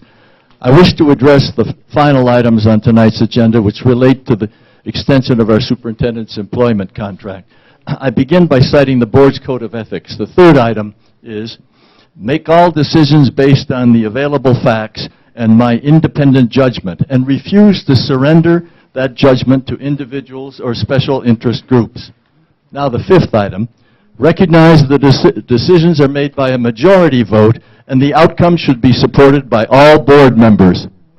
The board voted unanimously on November 17th to extend our superintendent's contract. Now that vote has been nullified, as a small faction hoping to change the outcome has found a legal defect in the procedures of the vote. So be it. The fact remains that the quorum present at that meeting expressed a clear, good faith intention to extend the superintendent's contract. The spirit of the Code of Ethics calls for all trustees to support that intention, unless something more significant than a procedural glitch justifies a complete reversal. So in the interim, have any of the available facts changed? Have any trustees determined that their original independent judgments were flawed? That would be a most unfortunate failing in such an important matter. Are trustees being subjected to pressures to surrender their judgment? Only our trustees can answer these questions, but you can be sure that a flip-flop tonight in the board's intention will look very strange to the community.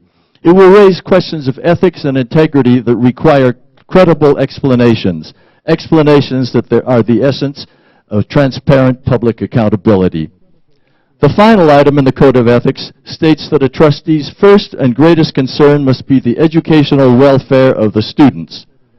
Dismissing our new superintendent will not advance their educational welfare. We have an excellent superintendent who is making very positive changes in the district's dynamic, including an unprecedented commitment to the success of our Spanish-speaking children. She will have no trouble landing a great job elsewhere with an outstanding school district. They won't ask, what's wrong with Dr. Holmes? Why did she leave? They'll ask, what's wrong with Blaine County? Why did they fail to keep her? Top quality school professionals are not interested in working for districts known to chew up and spit out their superintendents like stale gum. A district gets a reputation. It starts in this room. Bad vibes don't attract good people. Serious studies show that churning superintendents is not the path to superior educational results. Finally, I was very moved by the powerful message from the faculty and staff at the last board meeting. Our educational professionals are pleading for a supportive atmosphere to inspire them in their work. Is anybody listening to their cry? We can hand out accolades till the cows come home, but they sense when there's discord and venom in the air. They want no more of it, nor does the public. Trustees, I implore you to act in a way that inspires the confidence and respect of the community and of the professional educators to whom we've entrusted our children. Thank you. Thank you for your comment.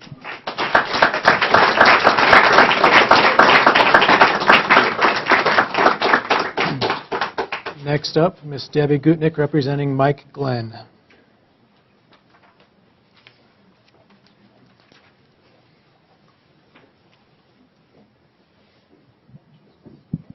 I know Mike would prefer to be here himself, but I'll speak for him through a letter that he has written. He says, we are currently being challenged to take our focus off the mission of the Blaine County Schools. Our focus must be on doing all we can with the resources the community has entrusted to us to provide the absolute best education for the students of the Blaine County Schools. When we put the focus on something other than the well-being of our students, that focus is ruinous to the morale of the entire school district. With regard to Dr. Holmes and her leadership, I challenge anybody to find someone of her quality and be as productive as she has been. We are very fortunate to have her as our educational leader. May I also remind you that you chose her in a national search, using taxpayer money to find her. Dr. Holmes is gracious, mild-mannered, hospitable. She is well-read, experienced, intelligent, and hardworking. She is an excellent facilitator and has demonstrated incredible leadership with the development of the strategic plan, the new financial plan, and her demonstrated patience with the listening tour as she inaugurated her tenure as superintendent. Dr. Holmes is committed to the will of the community. She has tremendous command of herself. She is never in a hurry. She exudes a quiet confidence. I guess one could criticize her for being quiet, gentle, and shy by nature. But given the rough and tumble nature of the opponents of the Blaine County School District, is it not comforting to know that we have such a leader? She is the one who will remain the voice of reason in the current stormy weather.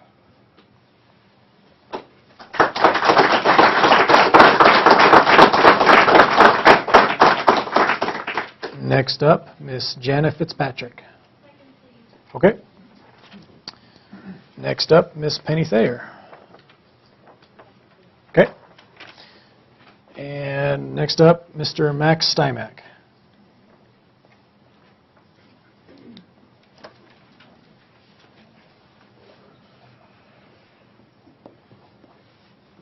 Good evening, Max Stymack, 3021 Butterfly Drive. Haley. I'm here representing myself. I've heard a lot of represented people speaking of other teachers. This teacher said this. This teacher told me that. I'm only here to say what I know. I know that I've been teaching for 27 years, or this is my 27th year in the Blaine County School District. I've loved them all, except the past few years were the hardest, were the most draining, terrifying years as a teacher. In the spring survey, I did answer that I felt unnecessary and that I felt unheard. So, that being said, this year has been fabulous. I feel better, I work harder, I work more productively. The last superintendent never came to my room.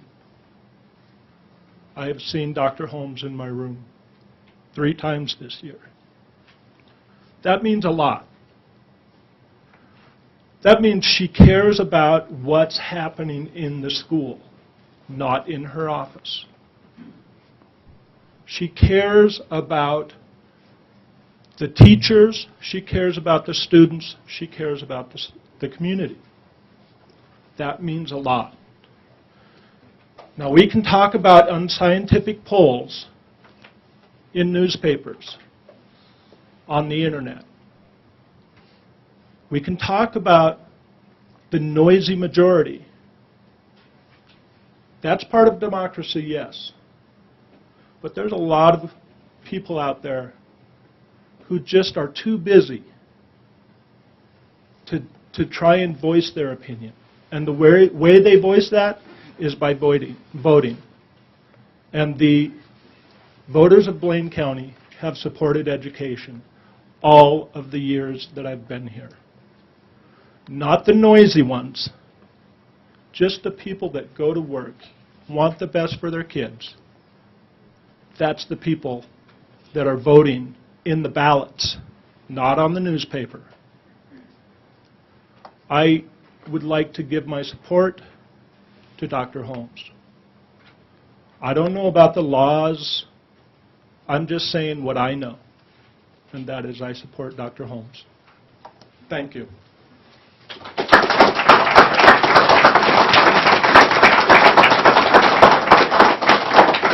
All right. That concludes the first public comment section, and we will go ahead and move forward with the superintendent report by Dr. Holmes. Okay, each meeting I try to bring you an example of inspiring or engaging or empowering our students, which are goals in our strategic plan.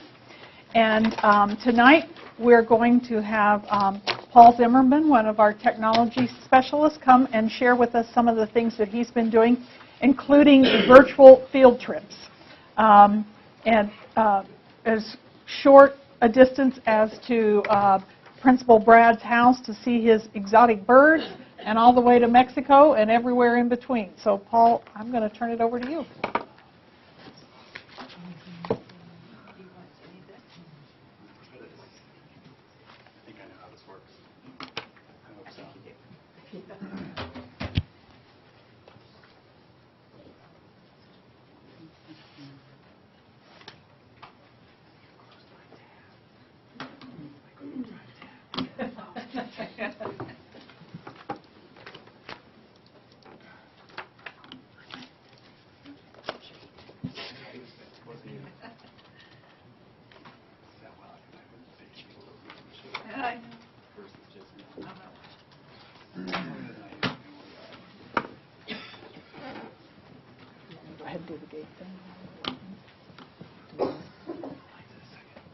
Are they?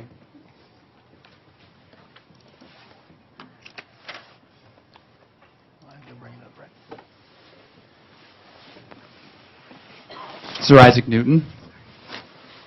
Interesting fellow. I should scoot around. I'll scoot over here. I tend to wander. No, I'm going to start wandering. Michael Jordan, another person we all recognize. and Albert Einstein. Everybody recognizes these three characters. But most importantly, did you notice the person or the tool first?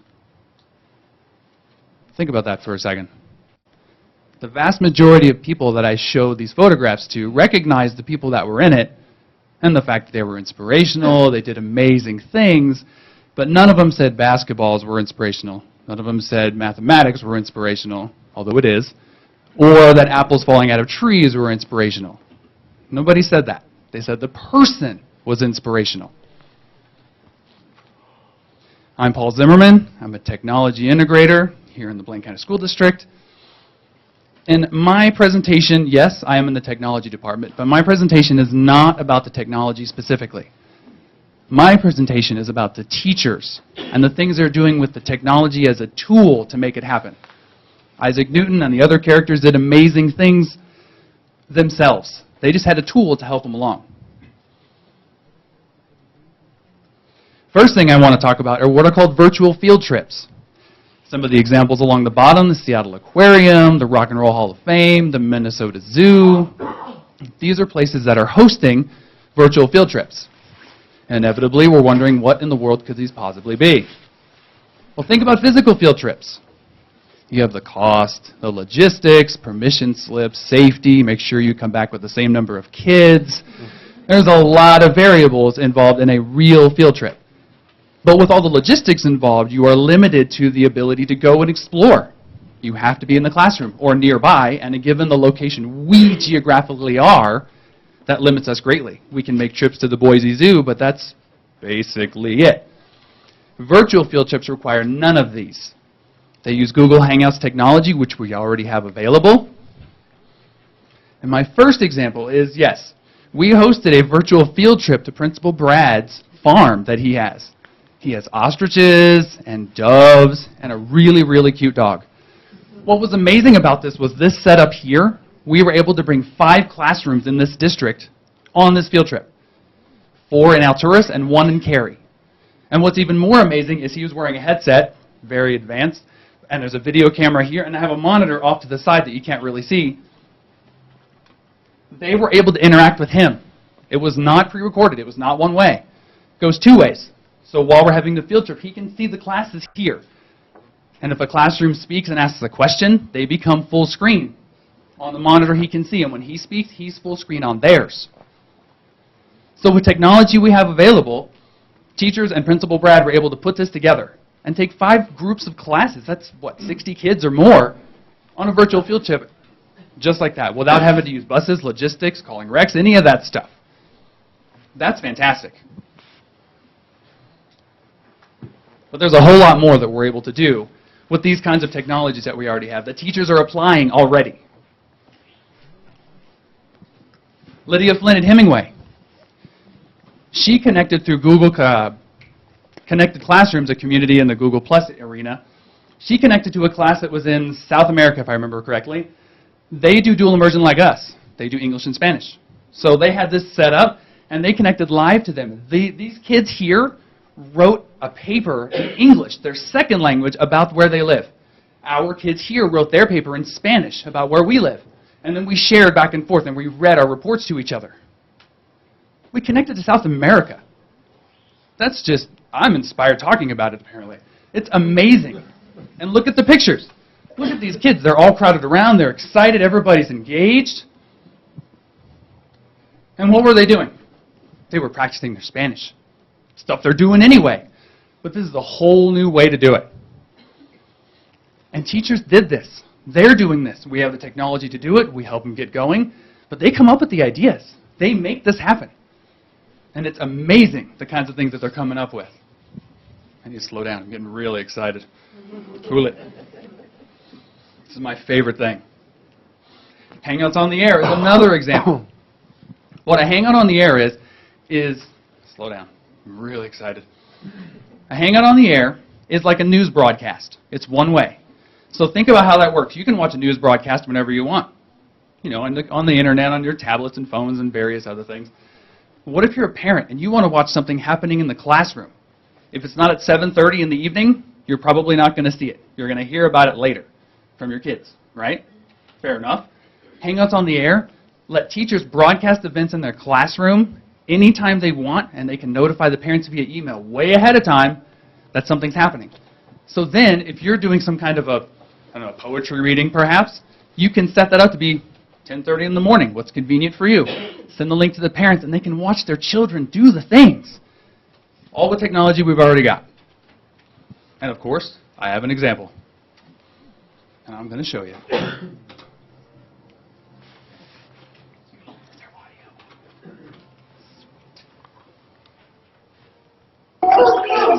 So they're getting it ready, and if you notice along the bottom, these dots are parents that are connected. The larger the dot, the more the parents.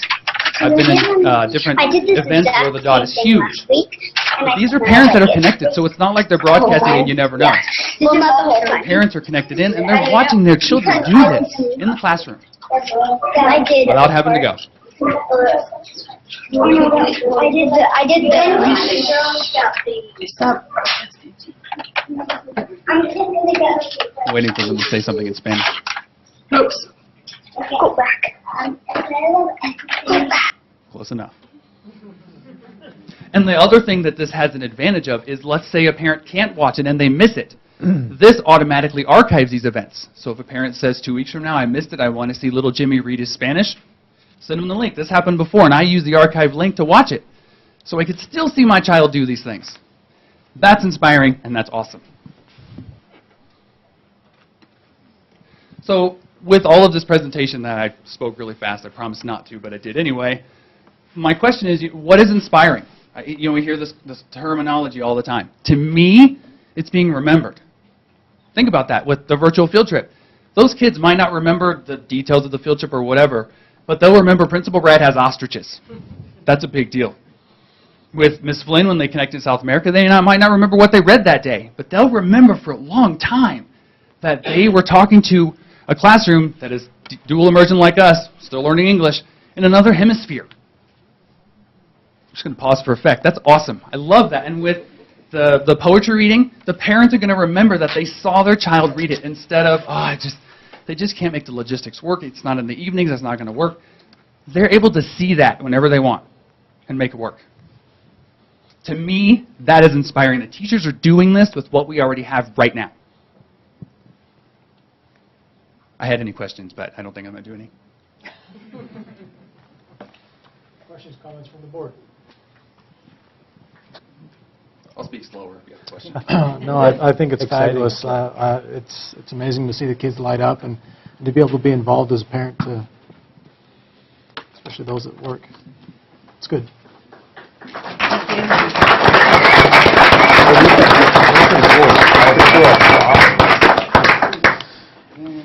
All right, and the second item that I have for you tonight is the continued effort on data in the boardroom. And we're going to have a presentation later on, an update on where we are with our GATE program. But we began last year looking at our GATE program and any disproportionality issues that we had in it. And so this is just an update from last year.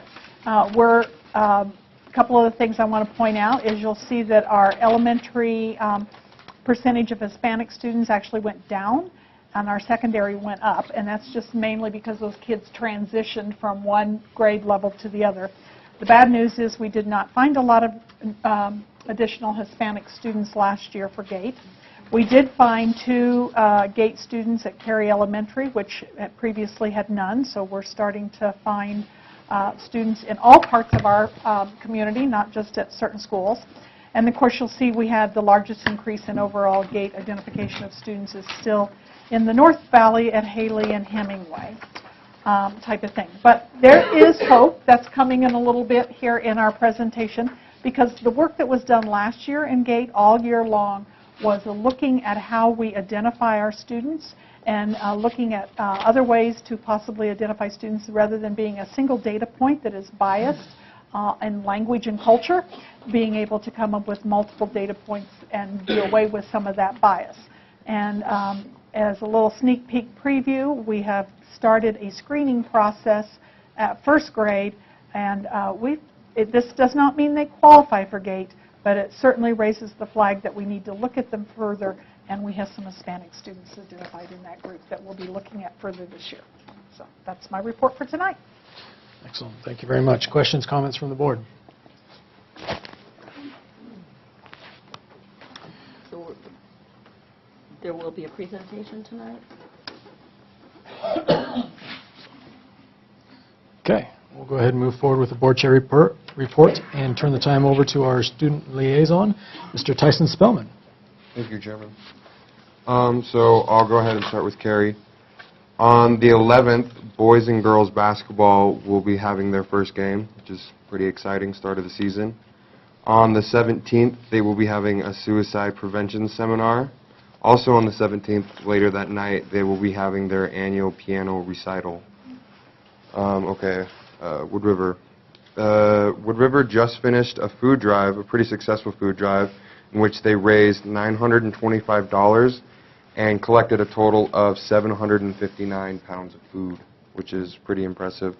And combined, both of those, they were able to provide 1,122 meals for community members, which is pretty cool.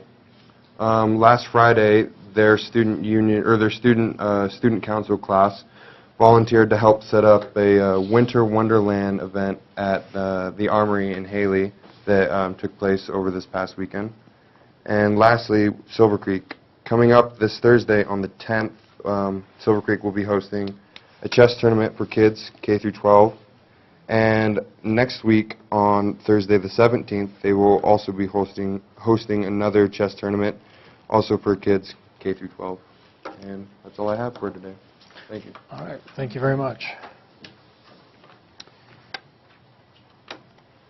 Next up is item B, correction of alleged violations of the open meeting law for the November 17th, 2015 special meeting. We were notified via Adam King that allegations of the alleged violations occurred. We looked at it, we discussed it with both Adam and ISBA. Both entities felt we were in full compliance. Mr. King drafted a response to Mr. Jim Thomas, the prosecuting attorney, and he replied back with 2 violations. So at this time, I'd like to cure violations number 1, Idaho Code 742061B, where the board discussed the superintendent's evaluation and contract in executive session, and B, only authorizes to consider the evaluation, dismissal, disciplining of, or to hear complaints or charges brought against a public officer, employee, staff member, or individual agent. The second one is items 742044. Upon exiting executive session, the board voted to offer superintendent a new 3-year contract. This was not a noticed agenda item. Official action, if appropriate, does not suffice to satisfy the requirement on the agenda. So we are giving notice that of these alleged violations, and I believe later on in the decisions that any action that was taken at that November 17th will be void. Further with the announcements under item C, December 10th and 11th, all elementary school, there's no school for parent-teacher conferences. Friday, December 18th, there's an early out for the winter break, and there's no school from December 21st through January 1st, 2016.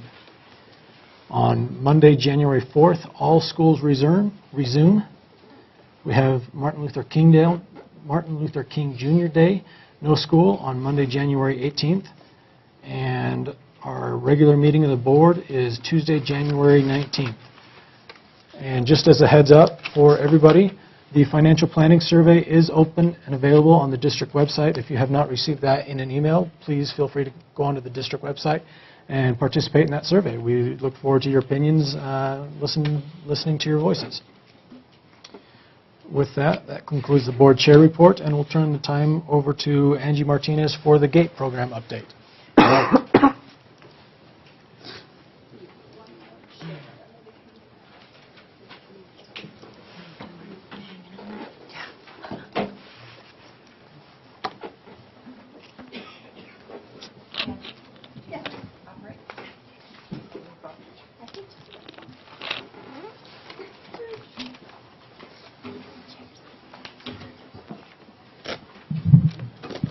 right, the purpose of our information session here on GATE is to update you on some changes that we've been planning for and now executing this year as a Phase 1 improvement process. I am with two representatives from our GATE committee, Ms. Michael Sewell, our GATE facilitator from Wood River High School, and Ms. Elizabeth Sturgis, who's a 3rd, 4th multi-age class at Bellevue Elementary School. They both serve on our committee and are very dedicated to seeing improvements for students who may qualify as gifted in our district. I sent you guys a notice to make sure that you all knew ahead of time, because some of you were not board members, that in 2013-14, when I assumed the responsibilities as GATE supervisor, that the GATE committee and I decided we wanted to commission a formal review of our program. We wanted to determine if we had shortcomings, we felt that we did, and figure out how we compared to what best practices are across the country in gifted education. So we enlisted Ms. Jo Henderson and Sherry DeSmook, who are experts in the field in the state of Idaho, professors from BSU, who went through a very thorough process and engaged many stakeholders, to include interviewing parents of GATE students, interviewing GATE facilitators, classroom teachers, administrators, and GATE students themselves. They observed classrooms. They looked through all of our documents, how we qualified students. They looked at our data, who are we qualifying, and they came back with a very thorough report that you all have access to, and it's available on our website, that enlisted suggestions for improvement. And so last year, the GATE committee decided to create an action plan based on the recommendations, and we have finished our Phase 1, and I'm saying Phase 1 because this will be a multi-year improvement effort. And we're here tonight to explain what we formally had done to qualify students and the changes that we are embarking upon this year to see needed improvement. We felt it was important before we moved on that we all had a common understanding of what GATE and gifted was. So I'm going to read our state definition of gifted. Gifted and talented children means that those students who are identified as possessing demonstrated or potential abilities to give evidence of high-performing capabilities in intellectual, creative, specific academic or leadership areas, or ability in performing or visual arts. And this is the important part, who require services and activities not ordinarily provided by the school in order to fully develop such capabilities. So not normally found in a classroom. They need a little bit extra. We included some GATE characteristics. One of the most prominent one is called asynchronous development. That is where a student might have an intellectual capability of a 7th grader or 7-year-old, 7th grader, but the emotional maturity of like a 7-year-old. Another example would be a 2nd grader who reads at a 6th grade level but can't tie their shoes. They also have heightened sensitivities to things like tags in their clothing. They might have more sensitive hearing. They also often have an abundance of knowledge, can be creative problem solvers, analytical thinkers, idealists. They can be socially challenged, which we see a lot, underachiever, or the opposite, a perfectionist. And they also have rapid non-native language acquisition, meaning they could learn 2 years of language in just 1 year. So that's pretty telling. In Idaho, we are mandated to serve in these 5 areas, which is intellectual, specific academic, leadership, creativity, and visual and performing arts. Currently, we are only capable of serving in intellectual because of our numbers and other type things, and that was one thing in the review that you'll see come out. They also asked us to be very flexible in our service models, so administrative accommodations, curriculum modification, and special programs like GATE in elementary school. So some of the things that that Joe Henderson noticed is that we needed to improve our identification process. And as Dr. Holmes mentioned before, we were not identifying certain groups like our ELLs, our socially, economically disadvantaged students, our students with disabilities, and so they could be twice exceptional. They often go missed. Female students, and our North versus South Valley. That was quite prominent. We wanted to establish a standardized screening process, which we did. We adopted the COGAT 7 for first grade, which has been a neat process to watch happen. She also suggested that we had early identification. Currently last year we were doing second graders, but now we moved to first. And also making sure that in middle and high school we were still identifying students. Also, as I mentioned earlier, they wanted to expand into the specific academic, leadership, creativity, and visual and performing arts. All right, so to understand a little bit more clearly what our changes are, you need to know what our past practices have been. So we used to have just a random referral process. The teacher or a parent thought perhaps this child was gifted. They'd fill out the paperwork. The teacher would fill out the rating scale. Parent permission to assess would be the next step, and then the testing process would begin. What we have, you're going to find out more that we have now a screening process. We didn't have one, and we now do, and Michael will explain to you a little bit more what the details of that process. Another area is that we had a very discrepant number of North Valley students versus South Valley, which was very evident in our last strategic plan. And one of the recommendations at that time was to add a GATE facilitator to the South Valley so that we could actually get out to Cary and begin recruitment efforts in looking at the Alturas, Bellevue, and Cary schools where we had underrepresented populations. We, again, as mentioned by Elizabeth, we're waiting until second grade to identify students, and now we're actually extending down to kindergarten. A student had to be a very high-performing student academically, but also be a good student. If you look at the matrix on the presentation, in order to get points, you had to get points in order to qualify. So the first phase of earning points for a student was how they were in the classroom. Okay, so what was either their GPA, which is usually for older students. What did the teacher think of the students and how they performed in the classroom? What were their behaviors like? Or they could also look at how far advanced they were on the STAR reading or STAR math. That's what kind of got them in the door. They earned a certain amount of points.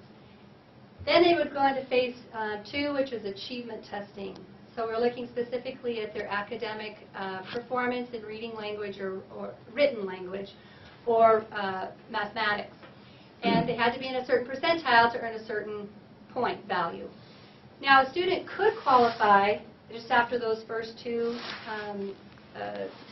evaluation pieces with 10 points. But that's pretty rare, and so students would commonly then be referred for a formal IQ test, and based on the percentiles you see there, 94th and above earned certain point values. So it really came down to how did the student do on the IQ. And so it was like really limiting this idea of it being just one measure, and a bias measure at that. If you look at, it required students to be high performers and good students, and then also have high intellect. When we know, and the research tells us, that we have students who have very potentially high intellect who might be underachievers, they might not be performing as strong students, but they have these needs that are going unnoticed. They appear to probably be more like they have some behavior concerns. And it's very biased in that it doesn't account for language difference. With academic testing, it's very much based on background information, what kind of educational experience or exposure they've had, and very verbal verbally rich kinds of measurement tasks. So all of those things we felt limited a fair identification process, and it also only limited us to one category, and that was intellectual/academic. We were lumping all those kids into one identification category. So we wanted to make change, and Michael's going to talk to you about some of the things that we've done in just phase 1. Remember, we have some more work to do, which I'll tell you later, but what have we done in phase 1, Michael? Okay, so it's been exciting being part of this process. Since Angie's come on board, we've made a lot of strides, and having that consistent leadership has been amazing. We added a additional full-time employee at the elementary level for, here we go, for the GATE facilitators, so to tackle the issues that we were discussing earlier about the South Valley and the North Valley discrepancies. Now we have a full-time facilitator at Haley, and we also have one that's dedicated purely to Alturas and Bellevue, where our numbers have been lower, and we're working to increase those numbers, in addition to once a week going to Cary and helping identify there as well. We expanded facilitation time at Wood River High School to match the facilitation time at Wood River Middle School, which I personally have been thrilled about because I've been working as a half-time English teacher, half-time GATE facilitator for years, and trying to juggle both of those roles has been really challenging to feel that I could meet the needs of there are about 61 GATE students at the high school.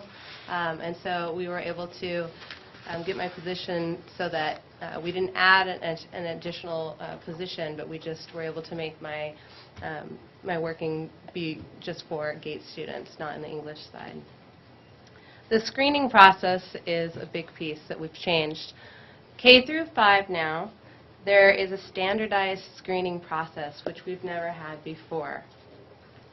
The teachers in the fall, when they look at the student data, are now reviewing the performance data for the GATE end of the spectrum. So just like they'll look on data day for special education or ELL students, now we have a screening process in place where they're reviewing the data for potential GATE students as well. This was never there before.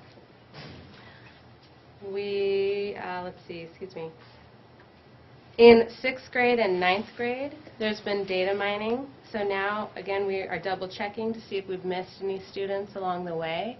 So I've been looking for the first time at data in the 9th grade to see kids that have transferred in, or all the students that we have maybe perhaps missed over the years, those underrepresented populations.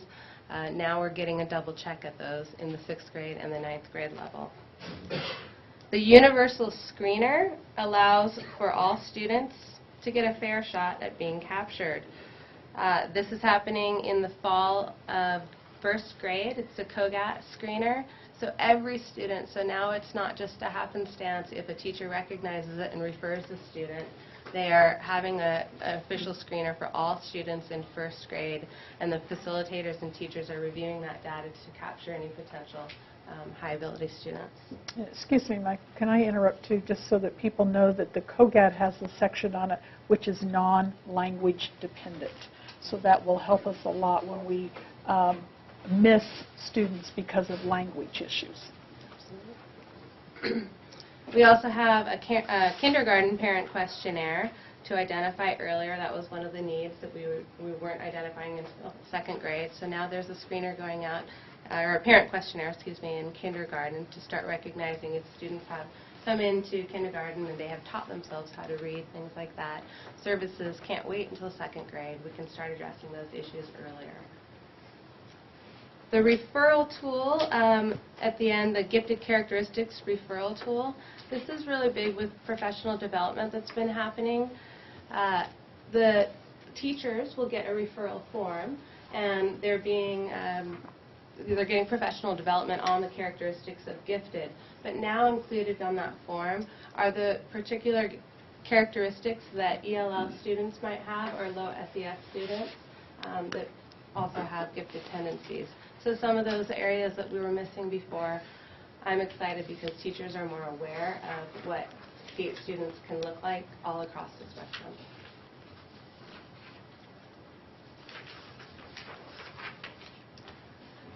For identification, this is another huge change that we've moved from that point matrix that Angie was pointing out earlier to a body of evidence for eligibility.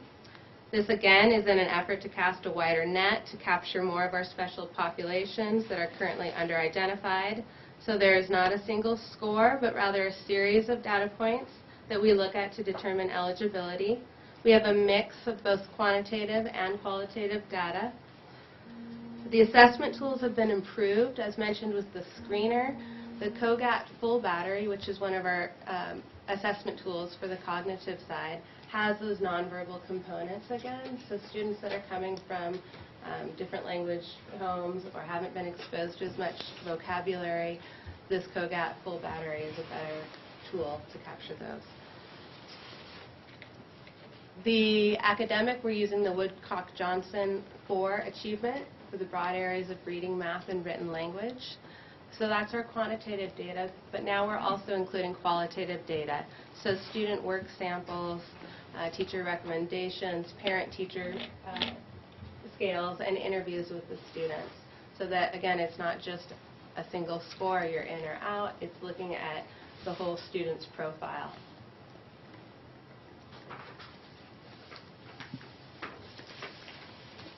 There's now a district-wide team that works together to identify students, a district eligibility team. There are some automatic qualifiers in place, but the team and the body of evidence approach allows us to look at students on the bubble, hopefully able to capture some that may otherwise have been missed. So that's been a big change. It's a team effort now instead of different things happening perhaps at different schools. Of the 5 areas of giftedness, we've also now added specific academic in addition to intellectual.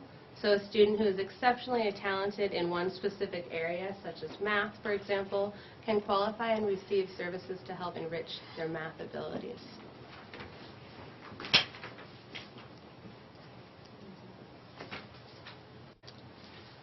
So district-wide, our percentage, this is the current data, and this was data that was retrieved before we put these changes in place. So this has to do with results of the review that Joe and Sherry did earlier for us. And this is our current data, but now we've just started to implement these changes, so we're going to be tracking this data and hopefully see some big improvements. Our percentage of identified GATE students is fairly typical for GATE programs. We're at 5.5%, I believe. District-wide, the average is between 6 and 10%. However, as noted, our discrepancies between white and Hispanic students obviously is a problem. And this is data from every state reveal large excellence gaps. The gaps at top achievement levels between minority and white students and between low income and more advantaged students is a nationwide problem, but we're not immune to this. We're having this problem in our district as well, and that's what we're here to try to improve upon.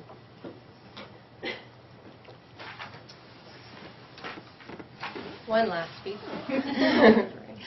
So what's happening now in our district is domestic in my view. We've increased the professional development for building staff. So teachers are getting more professional development on what it means to be gifted. They're getting information about how to differentiate in their classrooms, how to meet the needs of gifted students. We had many teachers attend EduFest last summer, which is a nationwide conference, but it's in Boise with all the top presenters on gifted education. We had 8 teachers attend that last summer. I've seen increased vertical alignment and collaboration district-wide for GATE. For as long as I've been part of the committee, we've never been this well aligned before. I'm familiar with what's going on K through 12, not just in my building. It's been a really nice collaborative effort, and we're all working together. Melanie and I, she's at the middle school, and we work constantly together so that things are more aligned. Same with the flip, the primary schools are more aware of what's happening at the secondary level too, so there's more cohesion there. Their carry identification and services are now being provided.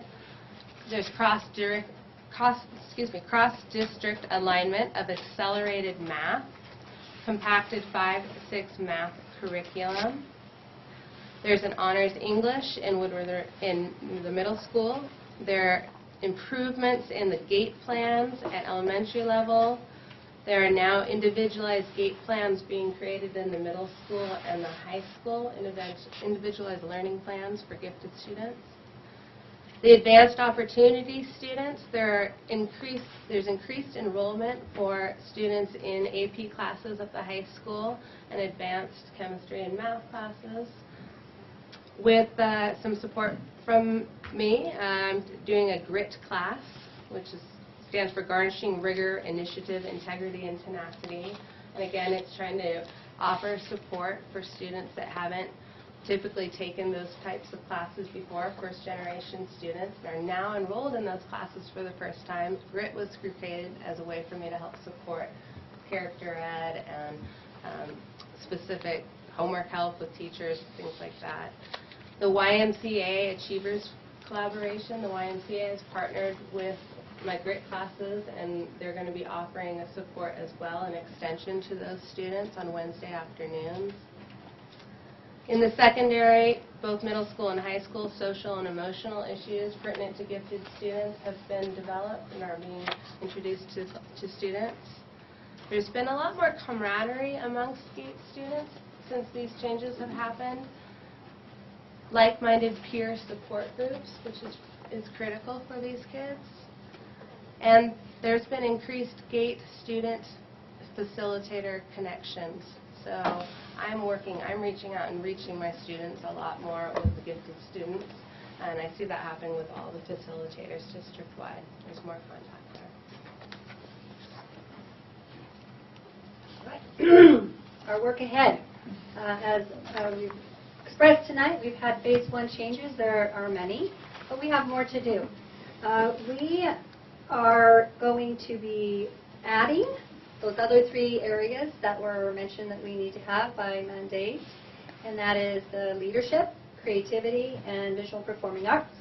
So we've done some homework, and we're going to continue this year to hopefully meet a summer deadline so we can roll out the addition of these other 3 categories and how we're going to qualify and serve those students in those areas. Our curriculum, we need to really take another look at. It hasn't been looked at in about 10 years. What are we doing with students when they're in the program? What content, what supports? And if we're starting to identify students in other areas other than intellectual, and they have specific needs, then our services need to match. So right now in elementary, we're pulling students in a special room for a special amount of time, and that's great, and that provides a specific support for those students. But if you have an advanced math student, they're in for academically gifted in mathematics, we would need to look at how we could have specific supports for that student. So really individualizing the kind of support that we can provide for students based on their needs. As Michael alluded to, social emotional issues are and need to be addressed. If we want to have a quality program, we need to include that in our curriculum and continue professional development. So I want to thank our committee. They're up here on the board. Those with asterisks by their names are our current members, but I want to acknowledge the work of past members. We include a wide variety of stakeholders on this committee. So do you have any questions for us in our attempts and efforts? Yes, I do, actually. One question regarding, you touched on it briefly, but I'm curious about what your integration and segregation strategy is for this 5%, as far as you're designing curriculum. What is the separation from the group? How is that strategized in a comfortable way for all parties concerned? I don't know if you have an answer for that one. It sounds like you don't yet, but I would encourage you to at least maybe hear some of your thinking in that line. Right, and you guys can feel free to add on here. Right now, again, it's, okay, you're in Gayton Elementary, you go to this room for a certain amount of time. And within that, there's a lot of decisions that have to be made and the plans articulated what those students are going to be doing while they're in there. The curriculum we have now is very integrated. It's very highly engaging on the topics. But again, is that particular curriculum going to be meeting the needs of a more broad group of students as we add the different eligibility classifications? You guys want to add anything? Well, we've talked about individually setting goals for students that they could work towards, and so whether that's a push-in model for the gate teacher to push into the classroom or for the student to go out for a while. We've kind of talked about that and partnering with the community and getting community members to help us with a lot of this, because especially in the visual and performing arts, as a facilitator, I don't know anything about that. So definitely reaching out to the community and setting individual goals, I think, is going to be key to matching them with the right service. Further questions from the board? I have a question. I'm wondering how do you specifically plan to meet goals to increase Hispanics in the GATE program? I know that you're talking about, the English language learners, but I mean, what else are you trying to do? And Okay, so one of the things is that we changed it to be a broad body of evidence, so that it's not a single measure, and changing and with that it includes looking at language proficiency growth over time. So students who might come in as English learners and the rate of them becoming proficient is an indicator. So we're looking at growth on IELA. We're looking specifically at other measures of students who are in a dual immersion setting. We can look at their Spanish performance. We can look at, because we do have measures to measure Spanish, so in their own first language, how were they performing? Both of those factors were not a part of the criteria before. We also, in looking at the percentiles, we have decreased from, so we have the 98th percentile for automatic qualification, and we're looking at a 95th percentile for students who either have an identified disability or a language difference. So and we're much more flexible in the criteria that we're, again, looking at students holistically. So those are first step efforts, trying to take out the language component and looking at cognitive potential is a big one. And we'll track the data and see what kind of changes we're able to glean from that. And one additional question. So you're looking for a summer to implement all changes, a summer deadline? Or The summer deadline for the committee is that we're going to have clear criteria in identifying students in those other three categories that we're now currently identifying in our district. Okay. The new identification measures are in effect this year. Okay. And so even with COGAT, I don't have names of students, but I have a little graph here that Marcia provided me that shows me there's some Hispanic kids out there that we need to look at more, because it flagged them as somebody to be looked at more, which before we didn't even have that.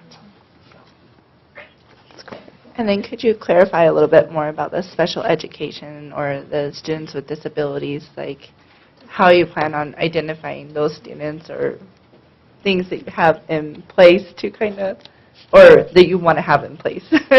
Just out of my own curiosity, I'd like to know. I think one is that gifted characteristics professional development that we're giving to teachers so that they are more aware of the characteristics of perhaps twice exceptional. Because sometimes that twice exceptionality can mask their, whatever their deficit might be, is masking their gifts. And so an increased awareness, for one, I think, when teachers are looking at students, that they understand it isn't just all your top performers. There are a lot of things out there that come into play in identifying gifted students. Yeah, so I think that's we also have a special education teacher on our committee, so when we do form these committee meetings and we go through, we do have that lens looking at it as well. Okay. All right. Thank you for the presentation. We appreciate it. Okay, and we'll be back next year probably with new data that we hope is meeting our goals. All right. We'll go ahead and move forward with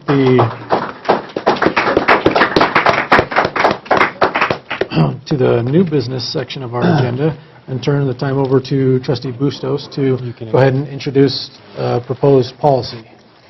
Thank you. And I apologize for my voice, a little bit of a cold. So I would just like to present and start a discussion about adding the teacher liaison policy addition.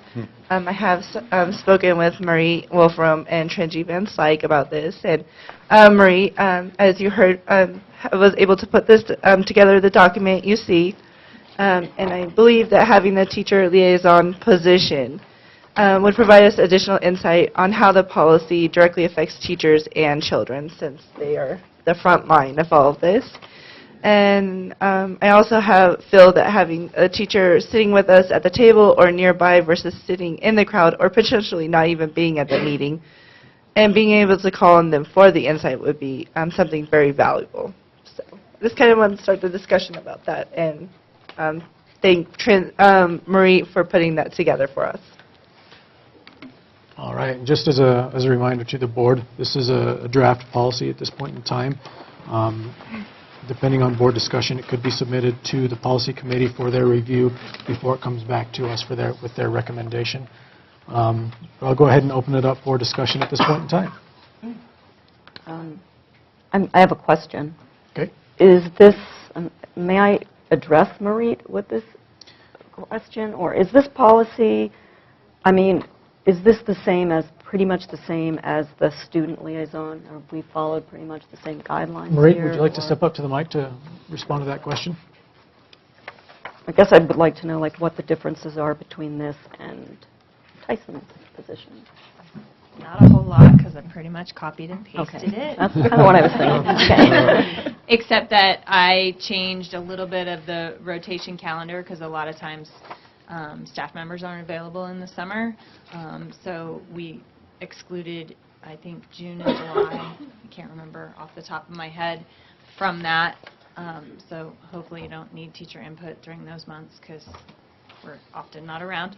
And then I also used a school district up in Alaska, and I can get you that information, and for some of the ideas, because they also have, there are districts around the country that have a teacher advisory or teacher liaison position. So where there were kind of gaps from the student position, I put in specifically some stuff from these other policies that I had found throughout the country. So, but it's almost identical to That's what I was. the student one. Trustee Corker. So I just have a question. So do you know what National School Boards Association thinks about this? Do they have any?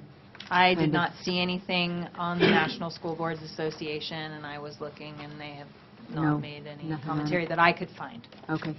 And then my only thing that comes right to my mind is you're sitting in front of your boss and you're saying, you're giving your opinion, and I think that certain people maybe feel comfortable with that, but that it can be the kind of thing where it depends. You might want to be, it's tricky in that way. And I'm wondering what you think about that in terms of a conflict of interest with your boss being in front of you. Well, I think that in regards to my boss being in front of me, we have a situation that is completely separate, which would be negotiations of a master agreement. And this position is nothing to do with voting. It is simply answering questions as the board has questions. And so it's been pretty clear that this particular administration has been open, as well as this board, to teacher input. And rather than call me out of the audience or someone else, you would have someone sitting right next to you. And then it's not just me, a member of the BCA. It's also could be potentially any certified staff member, because we didn't want to exclude it to just our own membership. We wanted to be open to all teachers. So I don't see that as an issue. we're already expressing our opinion as it is, so that's, I don't think, an issue. It just means that maybe I don't have to come to every meeting, but I probably will still. And you think your members and all teachers would feel comfortable with that? They would be able to get up and say, Well, I you mean, say yes. they volunteer for the position, so they're going to get the agenda in advance. They're going to know, like the rest of us do, what's on your agenda, so they'll be able to prepare themselves for that. And it's a volunteer position. It's not a mandated, you have to do this. So if it's not someone who's confident in their ability to speak their truth, then they probably shouldn't volunteer. And further, in your proposed policy, there's actually vetting by the Board of Trustees beyond the application process. Yeah. We would then designate them as that particular individual to sit on the board. And So there's further vetting in that regard. So yeah, they have to send you it's a a pretty little scrutinizing note, process to get to the chair. right, about why they want to do it, and you can question or challenge that as you see fit. When we first talked about the student rep, we had a hard time with that because the question was, how do you get the right student to do it that's accepted by the other students? Like, what qualifies them? And, oh goodness, I'm forgetting his name, at the mayor of Bellevue. Chris Kutch. And I talked for a long time about that. And how do you get that person who's legit, who's actually the student's choice? And should there be an election, a special election for this position? Should the student group pick that person so that it's like a subset of all of the kids? And there were pluses and minuses. One of the great things that was going to come out of it was that it was going to show the kids how to campaign, and we thought that was a really good thing. So as far as the board picking, I'm personally not impressed by that. What I'm impressed by is by teachers picking the teacher that they want. And that makes it to me, the legitimate person. So I appreciate that. I was just simply trying to streamline the process in that if we're trying to do I think it was a 4-month rotation, holding an election every 4 months is a challenge. And as we are doing all of our business anyway, so, ultimately it's your purview if you, as a board, feel that is the way you need to go. But I did that simply to streamline a process so that people could submit an application and the board could review it and appoint based on whatever. that was the same thing we came up with. It was untenable to get that done quick enough. So I understand what you're saying. Yeah. Cami, you proposed, sorry, excuse me. No, I was just going to, I'm personally encouraged by the ability and opportunity to have the teacher's perspective on different discussions, policies, programming that the Board of Trustees is considering. And I think it would be a very beneficial advisory role to the Board of Trustees. One that, as mentioned, may enter the discussion but may not vote. Ultimately that does fall on us as elected members, as members of the Board of Trustees. But as an advisory role, I could definitely see the benefits of having a position such as this. I was going to say, I see this, Cami put this out there. I really appreciate it because I think this is a voice that we constantly seek. We don't have ready access to it. That person would be here. This is, there's whatever the level of partiality, it's ex officio position so that it is non-voting, so it's strictly resource. Yeah. As this wonderful gentleman on my left here is a terrific resource. If I need something from him, he needs to go after this conversation too. But I think I applaud you for bringing this forward. I think it's very progressive, and I think it's something that doesn't currently exist in many places. And I think as we've sat through the last 2 meetings here, I'm loving the amount of public comment and support that I'm getting from the community. This further strengthens that voice, so anything we can do in terms of unifying the entire community, I think this is probably something in that line. And there are some examples of it within the state of Idaho, and I can do some more research and get the names of those actual districts. And in some districts, it's actually not BCA president, because it's not all BCA, but the local union president that sits. And that wasn't our intent at all. We wanted it to be open, like I said, to members and non-members alike. Well, I have to say, the way, that was going to be my question to you before I saw the policy and when I saw it on the agenda. What's the equitability? What is going to be the transection of how who's going to take the seat, how you're going to go across schools, how you're going to go across age groups, that kind of thing. I think you did a really good first stab at it. Thank you. I think we should take it toward, I would like to see it go towards policy committee, get crafted out, formally vetted, and be sure that it's appropriate to whatever rules, guidelines, and code exist, and then we can take a look at it. Do I hear consensus from the board on moving it forward to the policy committee? I just want to make one other question. Trustee Corder? It seems like there's two different kinds of input that would be valid, not valid, but coming forth. One would be like logistical, like how many periods are in a day and how long are they.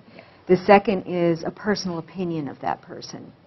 And how do you see it happening if that person gives an opinion that, say, you know to be a minority opinion, and yet the board is hearing this, or you have a strong idea as a minority opinion?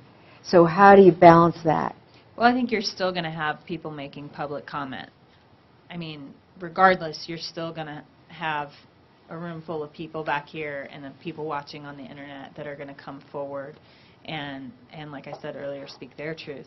I don't ever tell anybody what to say. So it's not about what they say. It's an expert opinion at that moment in time. We are professional experts, and we're going to have professional expert opinions, and I trust all of Mike to give professional expert opinions. Sure. I'm just saying, if those, everybody's got an opinion, obviously, and some different age bracket that says those high school teachers are off their rocker. And then you've got the board hearing something that they think applies everywhere. And that's the only, Well, then we could add 3. That's the only, that's the only thing that I don't feel like I understand that part of it well enough, and I don't want to see it pit teachers in one place that have one reality against teachers in another place that have another reality. I understand the logistical part of it. That's important for us to know. I would think that, and this is just based on my experience with dealing with a large association that does represent people from all grade levels, we really work really hard, all of us, again, as professional educators, not to stab each other in the back, and to respect when we don't know something, that we can say, I don't know the answer to that, but I'm happy to find out for you. Okay. And that is something that someone can easily do. Okay. Well, I think, or this is just my opinion, there may be Right. many others. and in the fact that there is actually an agenda for every meeting, and that the individual could actually have the agenda prior to the meeting and could actually then be prepared for whatever may occur in the course of that agenda. They do have colleagues and constituents that they could talk to if they're unaware of certain agenda points. So I think that aspect of it would pretty well be covered. If they were unprepared, they could seek that out. And probably after one meeting, we're in a sense if they have paid attention, done their homework, and come to the meeting prepared. And we can ask those questions of what do you base that on? Yeah. Yeah. Sure. Absolutely. I honestly see the position more as a resource than asking It's a for someone's resource. position Exactly. on a subject. I mean, it's more And that's why I would a hope resource. the individual would be teacher prepared than for what questions. is your opinion on this subject. Do I hear consensus then on moving this forward to the policy committee? Yes. Yes. All right. Mr. Blackman has some work in the policy committee to do, it appears. Thank you. Thank you, Jen. All right. We'll go ahead and move forward with... Tyson, thank you. Paul, Thank you very appreciate much. you being See here. ya. Mr. Spellman, thank you. Thank you. Yep, thanks. Okay. We'll go ahead and move forward with the policy committee recommended by the policy Policy Committee recommendations. They're in your packet. They are policies 204.9, 204.14, 604.8B, and 604.10. And most of these are all legal. Most of them are new policies that were recommended with the policy update manual, legally referenced and refers back to Idaho Code. Are there any questions, comments about said policies? Trustee Corker. Thank you. I had a question about, and I think I sent it.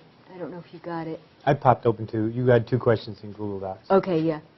So, and I can't remember the second one, but the first one was number 6 on whatever this is called, something about citizen attendance and participation procedure, policy 204.9.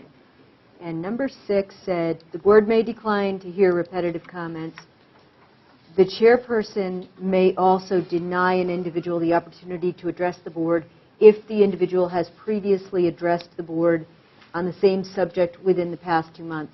And I pointed out that subjects change radically from meeting to meeting. And the other thing is, well, that was my main point. My second point was that I think it helps me when I hear a lot of people coming out and having a point of view. It makes me understand that that person must feel really strongly to show up. So it actually helps me as a board member. And there was one other point.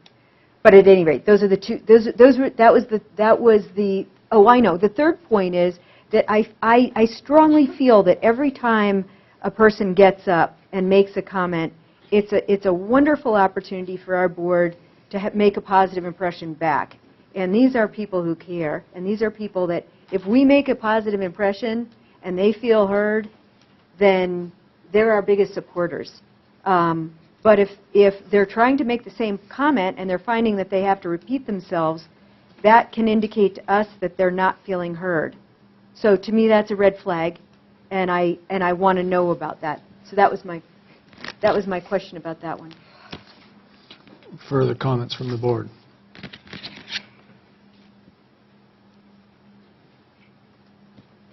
I would agree with Liz on that point. If there are repetitive comments, it's good to have that feedback, and know that there are people concerned about a particular subject, or that maybe we're not addressing it enough in a positive way, or just maybe needing to get back to them in a different way to address their concerns, or do the best that we can as the board.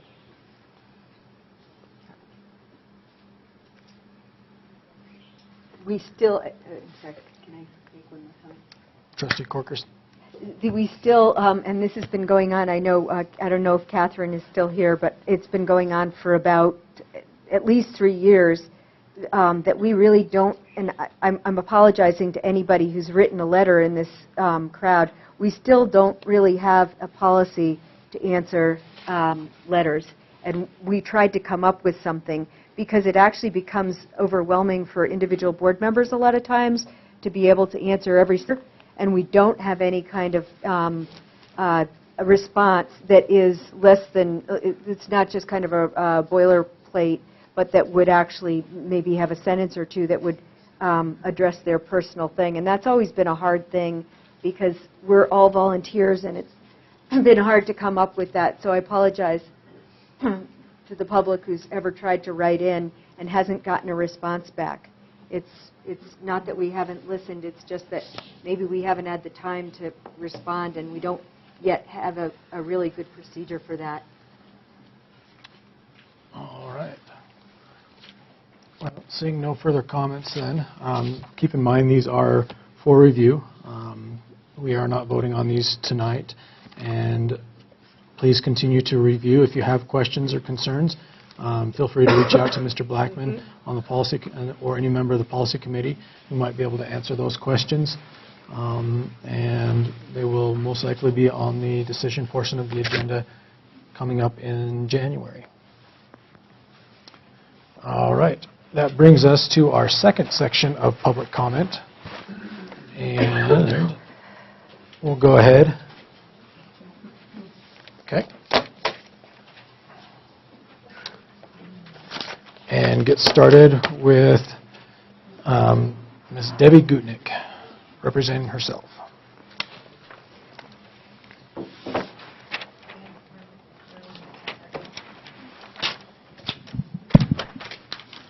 I'm Debbie Gutnick, 401 Tendoy Street in Bellevue. I am the Director of Student Services for the district, but tonight I'm here to talk about leadership. Every once in a while, it seems that the stars align and an organization is in the just right place where magic happens. I believe that Blaine County School District is in that magic place, that threshold of greatness. I don't make that statement lightly, though, as I've been in the business of education for many decades. And it doesn't happen often, as it's so easy for distractors to take away from purpose and goals and doing the right thing. But I feel deep in my heart that we are on the right path and ready to take the steps that lead others to stand up and take notice. In reality, it isn't magic that makes this happen. Nothing of value happens without good old-fashioned hard work. But to align our good efforts, it takes a leader. A leader that guides with sound principles, a leader that has a strong belief in the organization, a leader that creates a team that works together, and a leader that is always pointing us toward our goal.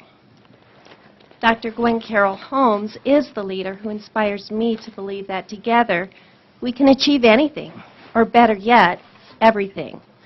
Everything that we need to do for our students. I have watched as she attentively listens to issues and concerns, refocuses us on the right work of educating our students, and handles conflict with grace and integrity. Let me share with you an example of her great leadership.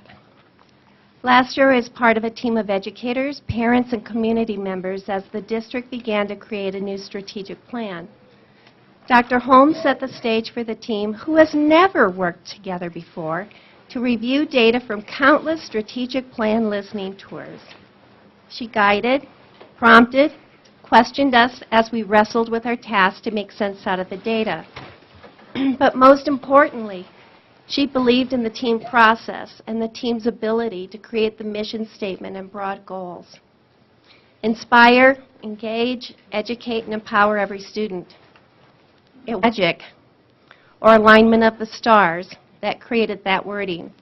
And the mission statement wasn't something that Dr. Holmes pulled out of her back pocket and handed to us.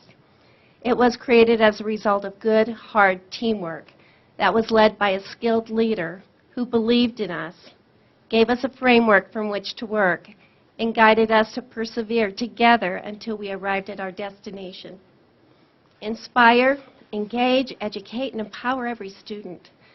Now, doesn't that mission statement give you goosebumps? I mean, doesn't it make you proud of who we are and what we want?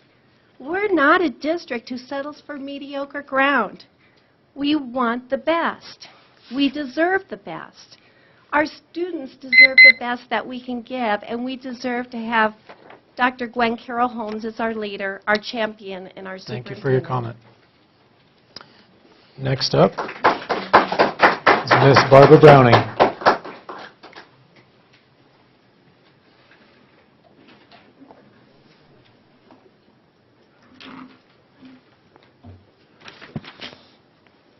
Bear with me. I always get really nervous having to speak in public.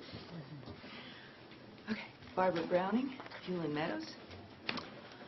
I'd like to speak to you about our superintendent's contract and the issue of trust. We have new board members. We have a new superintendent in whom we placed our trust to unify employees and community members, to heal the wounds inflicted by past mistakes.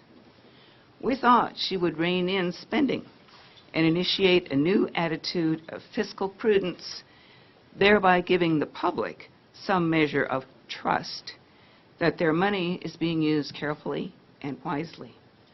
We thought a new era of full transparency and cooperation had dawned here at BCSD. But that has not happened yet.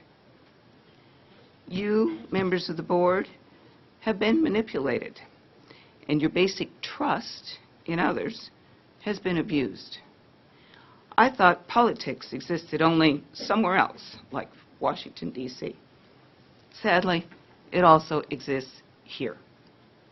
You, board members, have been as naive as I was. You believed the arguments presented to you as reasons to betray the public's trust. People have taken advantage of your good nature and your lack of knowledge of past happenings in our school district. Remember that saying by Edmund Burke, "Those who don't know history are destined to repeat it"? We don't need a repeat of our experience with the previous superintendent. BCSD is part of a larger community, Blaine County. If that community loses all trust in this board and administration, there will not be additional money for schools for a very long time. You have been pushed to make a hasty decision about a contract without having time to do your homework. Not a good thing in school or in life. Please just take a deep breath. Think carefully about what is best for the entire community and the future of our schools. Evaluate the superintendent's work thoroughly and properly. Conduct anonymous surveys of employees and residents by completely independent outside experts. Then decide on the contract. Thank you. All right, next up, Ms. Susan Niffen.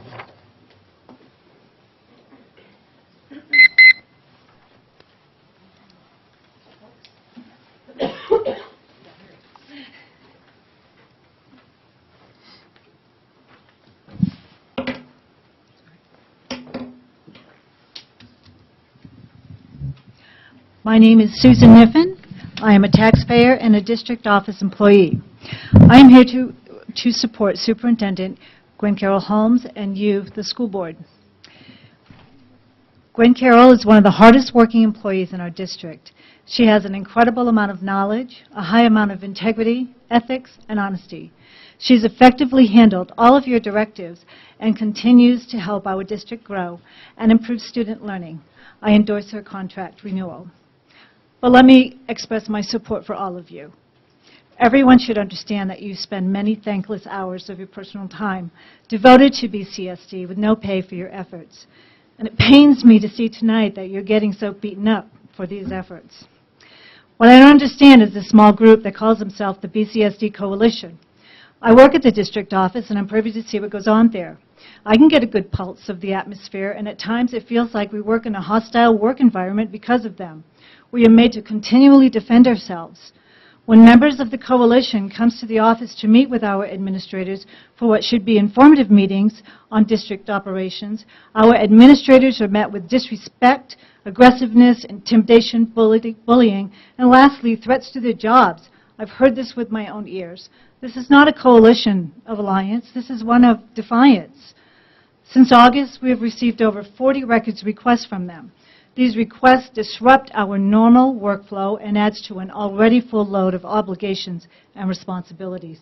It's an enormous waste of tax dollars. But I'm also disgusted by the weekly public floggings that this group gives us in our local newspapers. They're written with disregard to our employees' well-beings. These are people. When they attack Mike Chatterton or Gwen Carroll, they're attacking all of us and all of you. Who is this BCSD coalition? Who incited this group to destroy the progress that former board members and employees have made? Why are they using our name? It feels like they're not working for us, they're working against us. It offends me. They should refrain from using BCSD on all correspondence as they're not representing me. No, I don't feel that they're representing you either. You trustees are elected to represent all zones in our county, so it becomes your duty and your absolute right to make decisions and vote on them once you absorb all the facts. It's not necessary for all 5 of you to agree when a vote is cast, But you should all support each other. What if one of you agrees or disagrees with the group? You must stand united and not divided. We the people deserve that, and so do each one of you. In closing, I repeat that the BCSD Coalition does not represent me and stand for what I stand for. I stand for supporting Gwen Carroll, her contract, and I fully stand to support all of you and all the good things that you do. Thank you.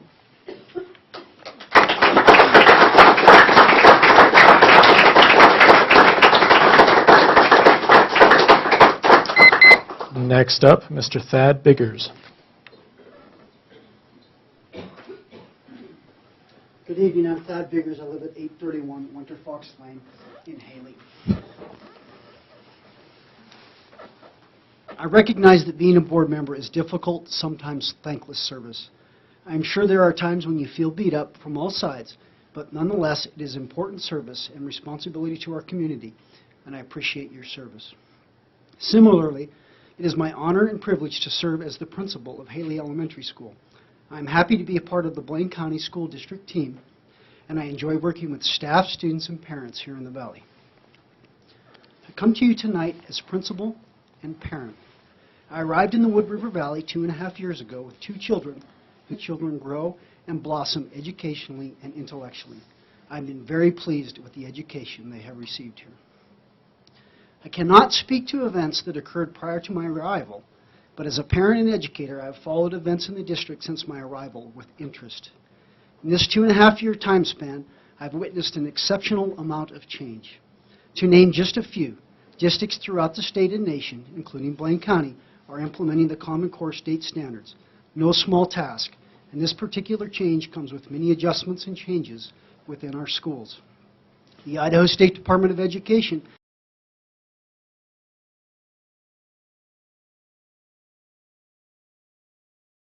keep fine-tuning it with these items in mind. Another factor to perhaps investigate is boundaries. As we as a district have soft boundaries currently, perhaps making these more firm would spread the numbers of students more appropriately. Spreading the special programs amongst the schools or dividing them between schools so that one school is not more heavily weighted than another may also be something to investigate.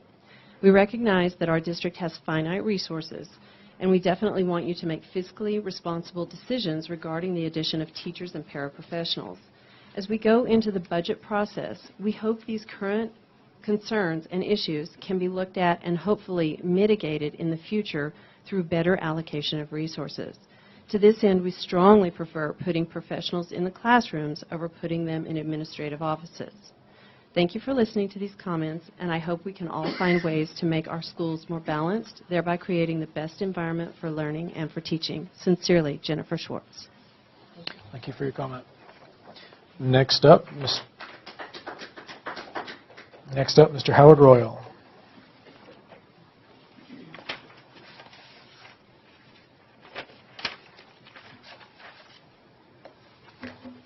Howard Royal, 105 Lakeview Drive in Cary. I'm currently the Director of Buildings and Grounds for the Blaine County School District. I appreciate the opportunity to address the board this evening. My perspective is somewhat unique with regard to the district. In addition to serving in my current capacity, I also have had the honor of serving as a board member for a number of years.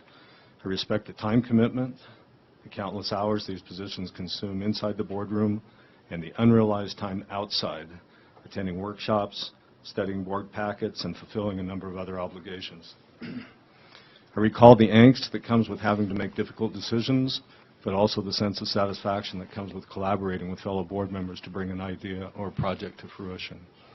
The current board should take heart with the knowledge that they have an invaluable resource in Dr. Holmes.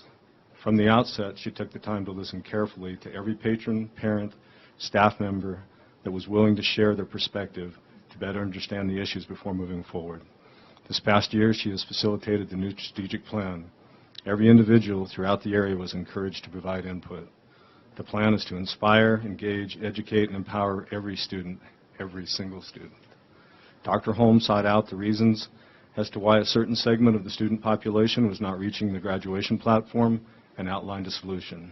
She noted an anomaly in student attendance and intervened to make sure they were arriving at school each day.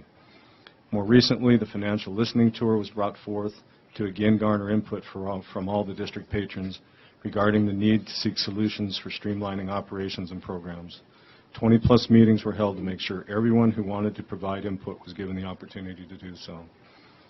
Dr. Holmes has a passion for her profession. Oftentimes, I'm in early or stay late, and I'm no longer surprised by seeing her car in the parking lot. I receive emails regularly from Dr. Holmes on weekends or after hours, including one this morning at 5:30 a.m.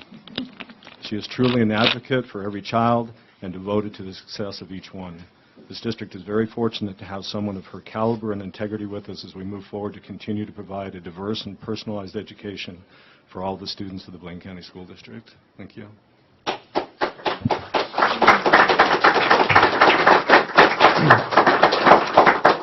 Next up, Mr. Mike Chatterton.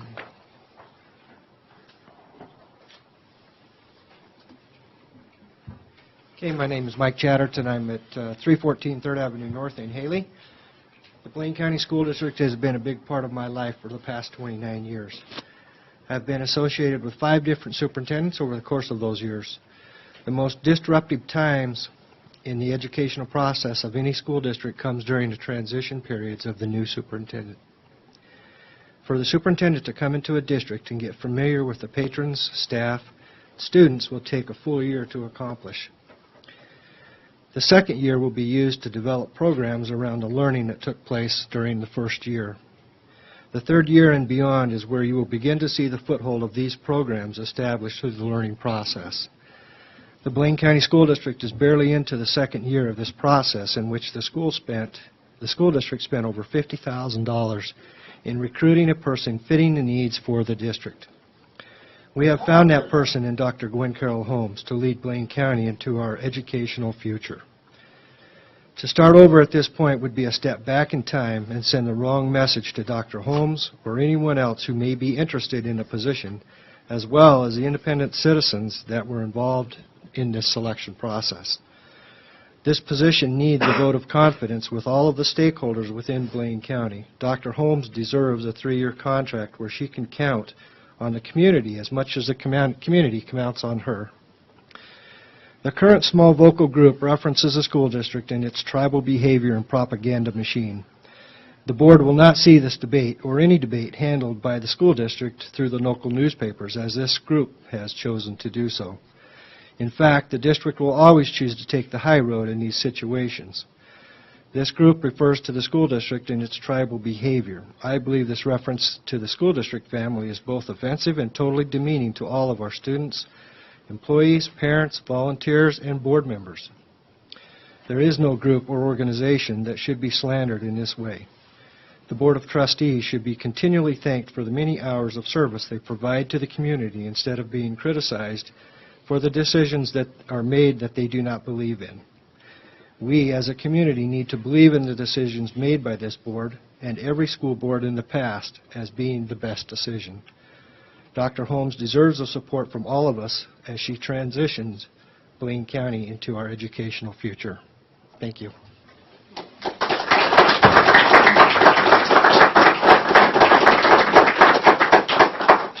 Next up, Marcia Grabo.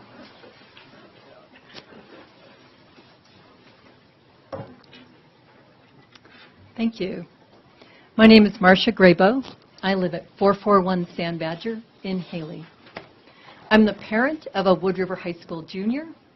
I'm a homeowner, and I'm the district data and assessment coordinator. I sat before you in October and to share the new Idaho Core Standards, the new assessments, and the results from last spring's ISAT testing. And you saw what's required with the new standards: critical thinking, reasoning, and communication skills. This provides an exciting opportunity for every student to be college and career ready.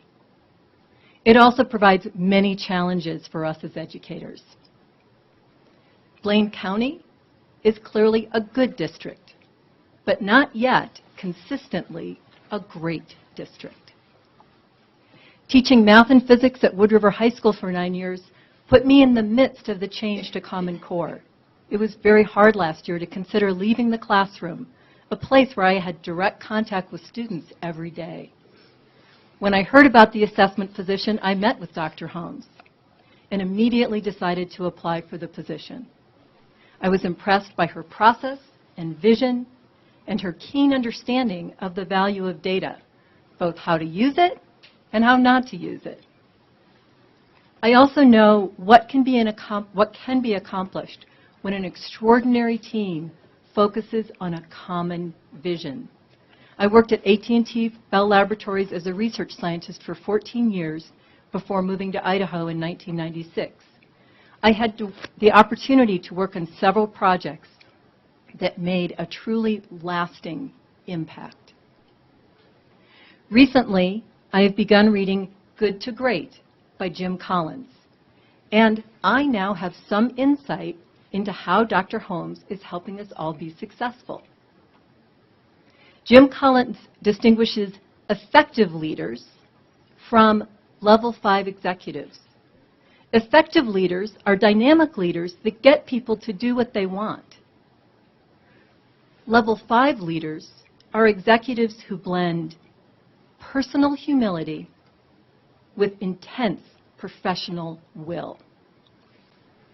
These level 5 skills are what allows the institution to continue to excel for the long term. Dr. Holmes exemplifies a level 5 leader. She is building the team that will take Blaine County School District from good to great. I am honored to be a part of the Blaine County team, and I look forward to working with each and every one of you as we go forward together. Thank you. Thank you for your comments.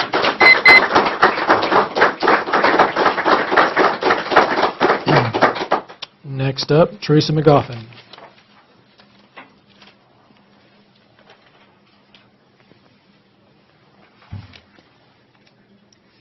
Teresa McGoffin, 146 South Hiawatha, Haley, Idaho.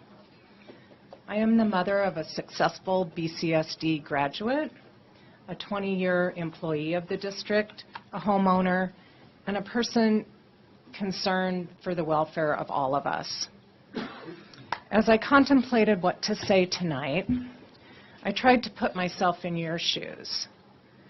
You have the power to directly influence 4,000 people, staff and students of this district, and indirectly countless others, present and future. This is a great undertaking, and I commend you for your efforts. One of the responsibilities of a board of directors of any company is to hire the organizational leader. When I served on a nonprofit board, I realized I don't have the time to direct or do the work. I may have the technical ability to manage a donor database, for example, but I can't devote the necessary time to make it work. So the board must hire a competent person to fulfill its vision. In this regard, the school board is an employer and a manager. In my role as technology director, it's my job to evaluate and motivate staff. Everyone has strengths and weaknesses. I try to help my staff be the best that they can be. This is the most important part of my job, as I see it, and it requires a great deal of thought and attention. I'd like to offer you my take on Gwen Carroll Holmes. If I were to evaluate her performance, I would make these observations. First and foremost, Dr. Holmes has shown a sincere commitment to our students. She cares. As a parent, I've found the most effective and important teachers are those students who have really cared about my daughter. I believe Gwen Carroll truly has our students' best interests at heart. As an administrator, she is inclusive, collaborative, supportive, and communicates well. She runs a meeting better than any other superintendent I've worked for, except for Phil Homer. He didn't hold meetings. Joking aside, I found Dr. Holmes to be a good listener and an intelligent leader. She has helped us create a strategic plan to address the whole child. Well-rounded, globally aware, a critical thinker. It's now time for us to pull together and to carry out this worthy plan. Our children and grandchildren deserve it. Thank you for your comments.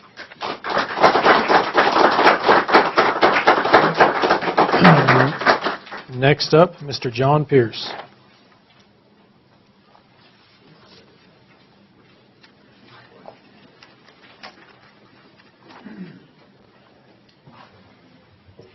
Good evening, ladies and gentlemen.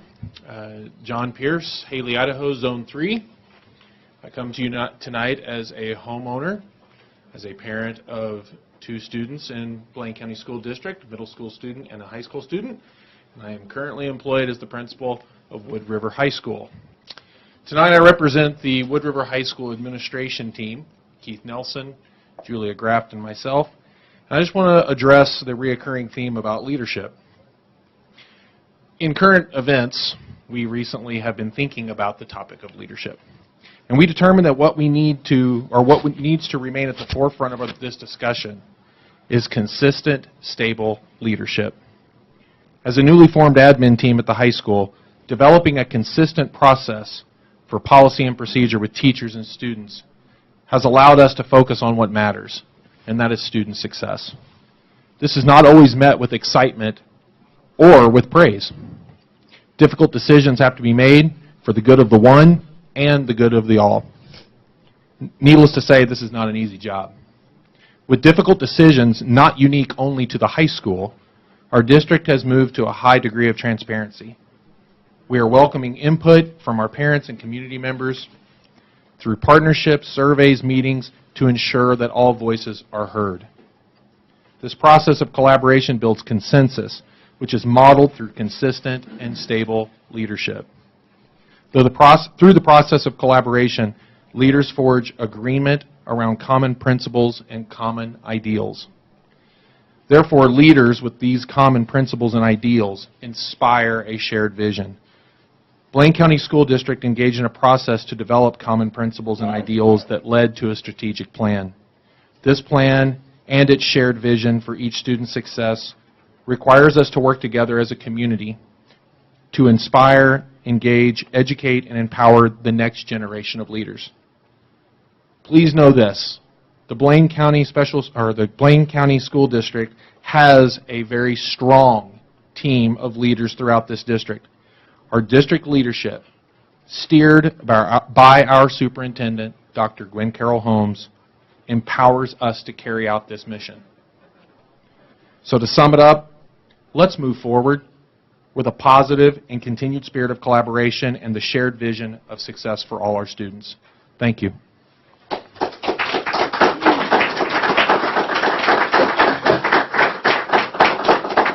Next up, Ms. Angie Martinez. Angie Martinez, Zone 5, 51 Gibson Lane in Bellevue. As you know, I'm the current Director of Curriculum Teaching and Learning, but I'm also a proud mother of 2 successful Wood River High School graduates. I moved to the Wood River Valley 17 years ago from Alaska, and it was one of the best decisions my husband and I have ever made. Not just personally, but also professionally. As an educator couple, my husband Ron and I have invested a combined 69 years in public education. Throughout our lifetime of service as educators, the variable that allows us to stay passionate about our work and to stay personally invested in the lives of our students, to take on those challenging change efforts, and to work with other educators to keep students the focus and the purpose of schooling is the leadership of a strong superintendent. Dr. Gwen Carroll Holmes is the right person to lead our district as superintendent. She is not only the right person, but she is the right person for the right reasons. What are those reasons? I will use the popular method of a top 10 list to highlight why Dr. Holmes should remain as superintendent of the Blaine County School District. Number 10, generosity. Gwen Carroll and her husband open their homes and their hearts to our district family. They reach out to help others. They're concerned when she hears that there's a member in need. She embraces her superintendency as a 24/7 commitment to this community.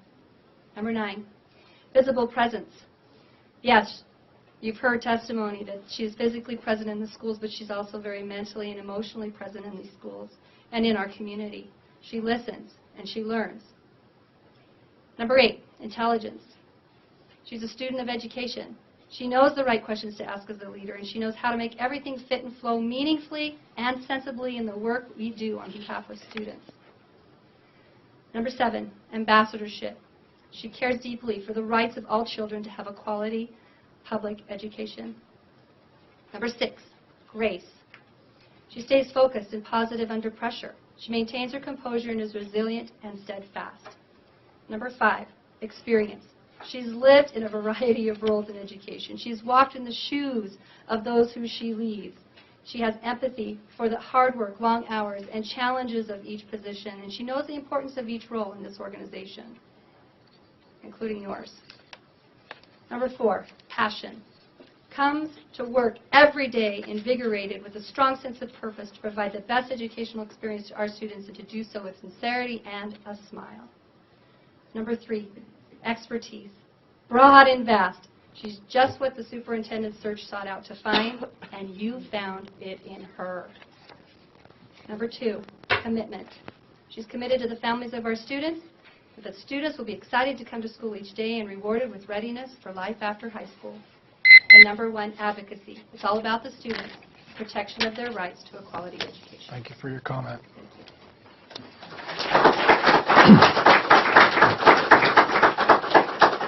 Next up, Ms. Erin Bronson.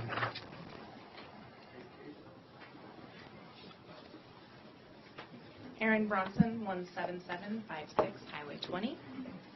I am here as a Blaine County School District Program Coordinator, BCSD graduate, and parent, and most importantly, of 2 Blaine County children.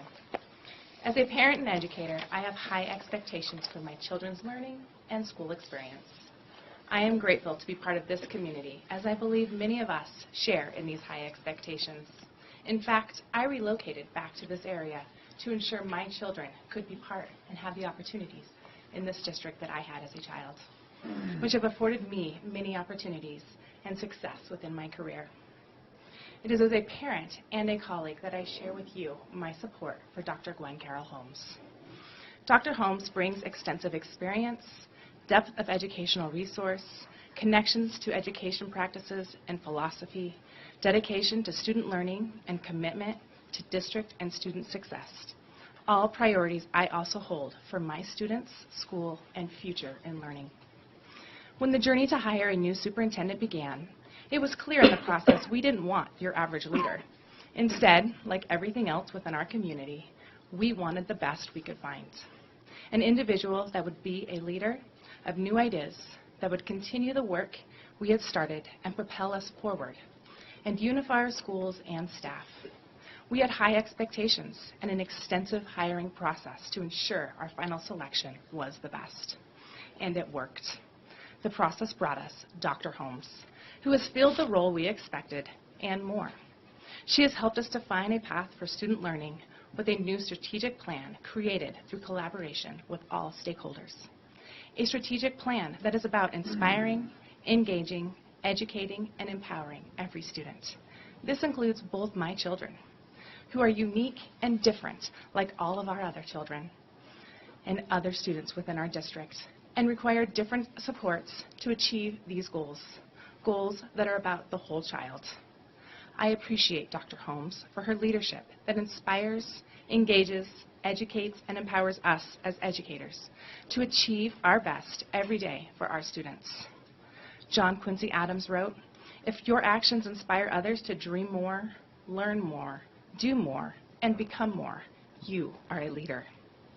Dr. Holmes does this for me, and I've seen her also inspire others in this way as well, including my son's teacher, who has taken a committed interest in knowing my son as a unique individual to inspire his learning in class. It is time we continue our support for great leadership and come together as a board, district, and community to endorse the continuation of Dr. Holmes' contract and celebrate her as a continued leader of our district. Thank you for your time, and commitment to my children and all the other students of Blaine County School District.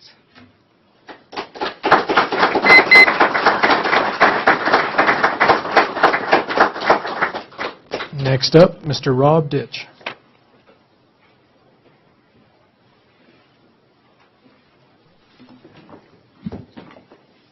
Good evening. My name is Rob Ditch. I live at 61 Cooper Drive in Bellevue, Idaho. I come to you as parent of 2 children in the Blaine County School District, a community member, and the vice principal at the middle school. At your last meeting, this board decided to extend Superintendent Holmes' contract for 3 years. You made this determination in good faith, informed by Dr. Holmes' many accomplishments since her arrival 18 months ago. A month later, in response to the possibility that you may not have done things the right way and had violated open meeting laws, you sit here again, now having to reconsider your previous decision and ensure that the process is done right. Doing things the right way is essential to build trust and to demonstrate integrity. However, having the courage to do the right thing is equally important. Since Dr. Holmes started here 18 months ago, she has done things the right way. During her first 100 days, she listened to anyone who cared to talk to her about the school district, She further engaged the community by launching a strategic plan process designed to overcome the perception that a few outspoken parents control the district. This year, she began a teacher advisory committee to provide teachers with an opportunity to participate in the discussion. And she began the process of engaging the community to develop a long-term financial plan. Doing the right thing requires courage to act. Since her arrival, Dr. Holmes has demonstrated a commitment to all students. The new mission developed by a team under her leadership boldly changed the focus from adult egos wanting to create a world-class community of teaching and learning to an unapologetic focus on inspiring, engaging, educating, and empowering every student. To ensure that every student has access to a great education, Dr. Holmes challenges staff to know the names of students who are not making adequate progress. She actively promotes opportunities in academically advanced programs that have not historically been accessed by demographic subgroups. And she has demonstrated a willingness to fight for these principles, as exhibited by her advancing a policy allocating staff based on need rather than tradition. So here you are a month later, about to rescind a contract that was approved in good faith, and poised to make a decision in a properly noticed meeting to ensure that you have, in effect, done the thing right. Some have argued against renewing Dr. Holmes' contract for 3 years. I urge you to uphold your previous decision because it's the right thing to do. Thank you.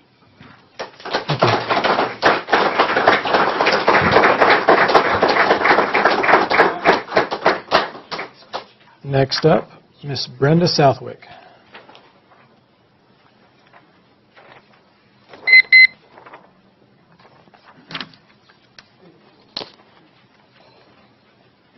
Sorry, my daughter's dying back there. Okay. Brenda Southwick. I'm from Shoshone, Idaho. I'm a teacher of Spanish at Wood River Middle School. I've been in the district over 10 years. I just wanted to talk real quick about the class size policy that you guys have in front of you.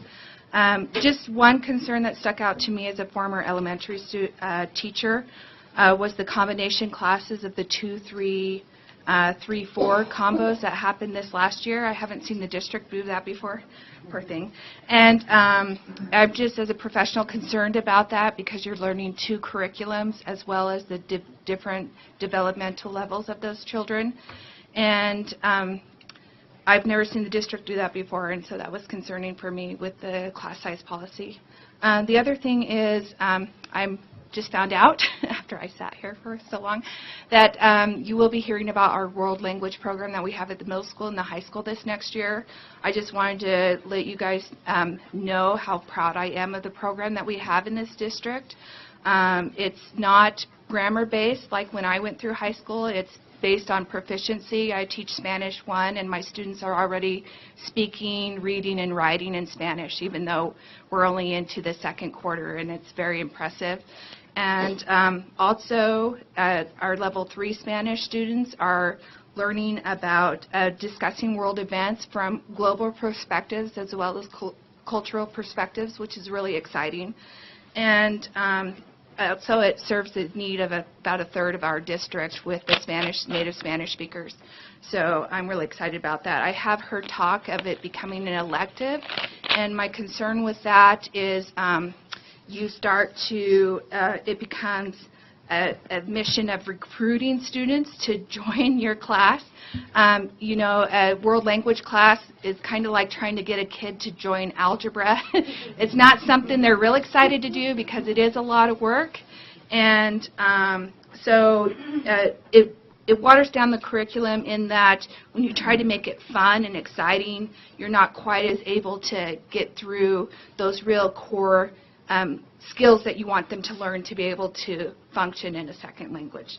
And thank you so much for your time.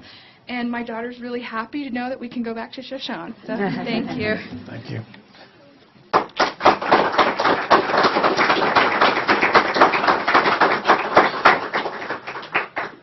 Next up, Miss Jana Fitzpatrick. Do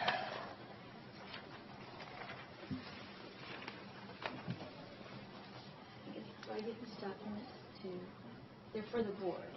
Okay. Jana Fitzpatrick, Reading Specialist, Hemingway Elementary. My address is number 1 Bunchberry in Sun Valley. And I am here tonight, sorry it's so late, and thank you for your service and dedication for our district. And I'm here tonight to help you understand. Oh, and may I also speak for my colleague, Dory Madsen, so may I have a little extra time? I think a group is more than just 2, so Okay. keep it to 3. I would like you to understand the underpinnings of one of the pieces that you're looking at later called the Idaho Reading Indicator.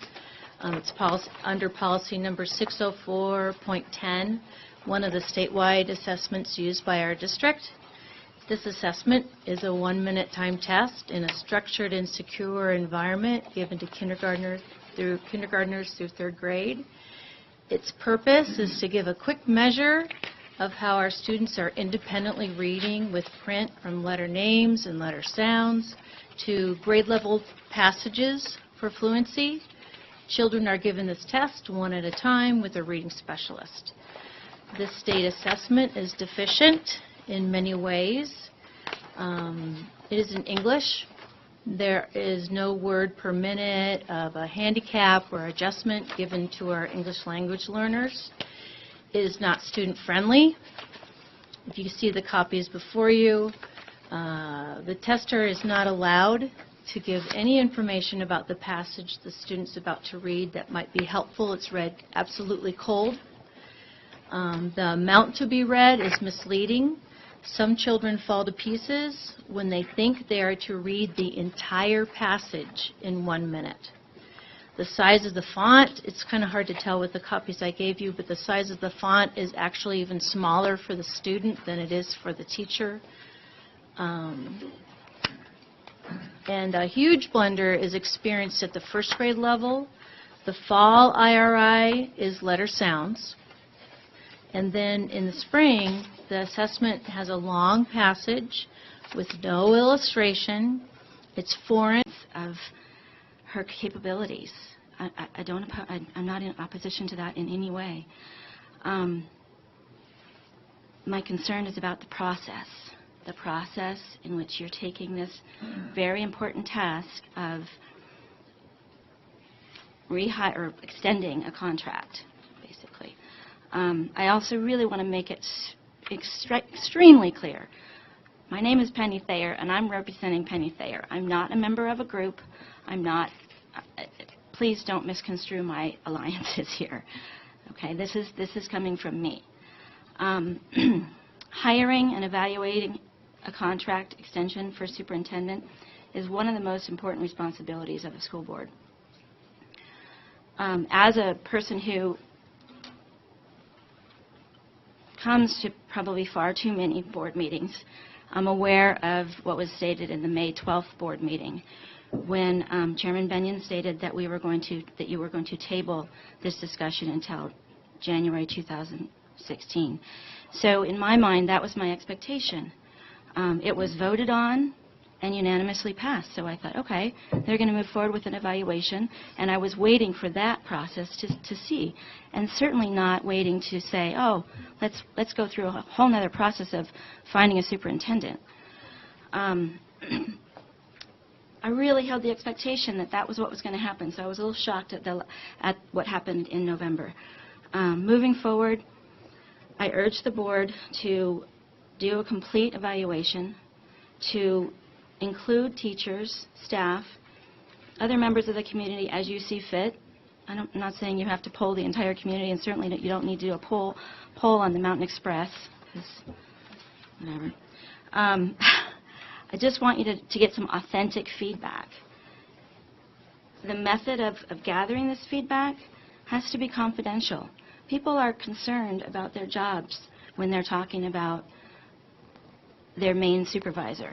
You know, there is concern there, for better or worse. And I don't think people are malintended, just like I don't think you guys are malintended in your decisions.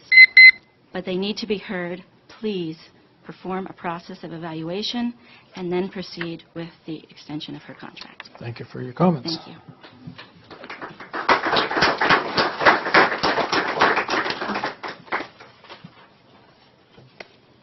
Next up, Mr. Jeremy Freiberger.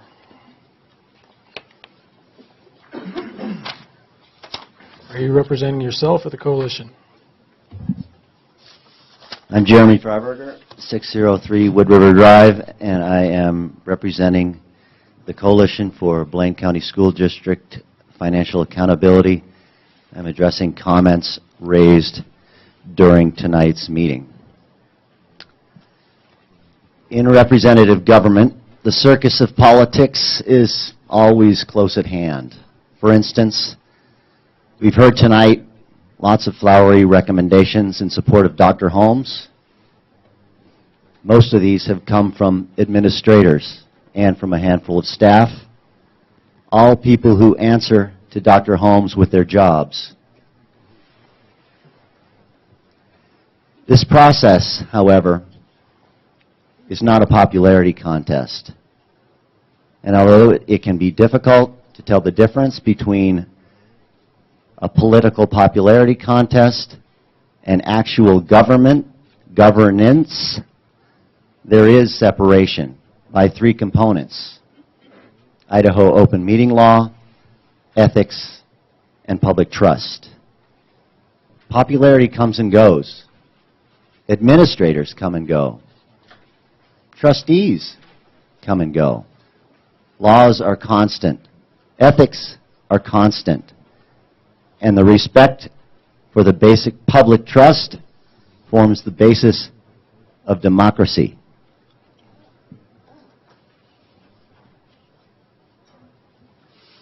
The board chairman's explanation for the November 17th special meeting's dramatic and unexpected turn of events is that once executive session began, the board was presented with new and additional information. Since the superintendent was in at least the first portion of this meeting's executive session, and that the second portion of the session unexpectedly and illegally, of course, became a discussion of the superintendent's contract renewal, I think we can all assume that the superintendent was the source of the new and additional information. Whether the information whether the information delivered or the manner of its delivery entails ethical violation is unclear. That discussion will probably continue. The public wants to know. It was unlawful, of course, for the board, upon receiving this information, to engage in any discussion or vote regarding the superintendent's contract. This meeting's public notice did not cover that topic. In other words, this discussion and its vote, even if the meeting's agenda had been properly amended, was never going to be legal. Yet, Because this discussion and vote did happen, trustees became blatantly unethical when they, upon receiving this information, did not immediately attempt to contact the absent trustee, especially since attempting to do so in this day and age is so incredibly easy. And when the absent trustee could not be contacted, it was again unethical for this shorthanded board to discuss such a monumentally important issue without her. For the present trustees to then proceed to a vote on the superintendent's contract without a board member and without public awareness or input is not just unethical, but unconscionable. For me, your actions from the night of November 17th deem you to be unfit as custodians of the public trust. That, again, will likely continue as a discussion.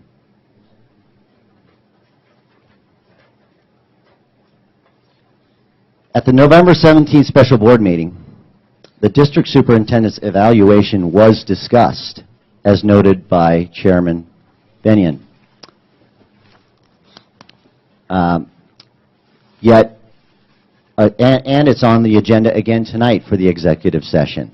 Yet a shorthanded board of 4 trustees in the earlier 30-minute executive session, partly shared by the district superintendent, with one absent trustee left completely in the dark, with no formal input from teachers or the general public, and with the May 12th board statements on everyone's mind, no one should make the claim that discussion of the evaluation on November 17th, paired with any discussion of that evaluation that might occur tonight, substitutes for a true evaluation of our district superintendent.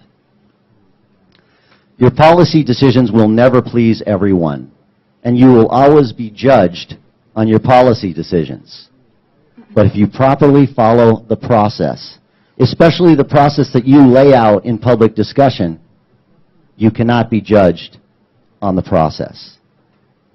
Later tonight, or perhaps at some other time prior to properly facilitating the public's evaluation of the superintendent, which, as we all know, is an evaluation process strongly recommended by the Idaho School Boards Association, this board may again try to ram through a contract renewal for our superintendent. If so, any trustee who repeats any of tonight's aforementioned legal or ethical violations or violations of the public trust has done so willfully, thereby exposing themselves to prosecution. In situations such as this, one can reach for a shovel to dig the hole deeper, or a ladder to get BCSD out of the hole that the 4 trustees have put us in. For everyone's sake, I hope each of you chooses a ladder. But if you instead choose a shovel, we can all be certain of one thing. The hole you've been digging will get deeper and bigger. Thank you. All right. Next up, Mr. Fritz Peters.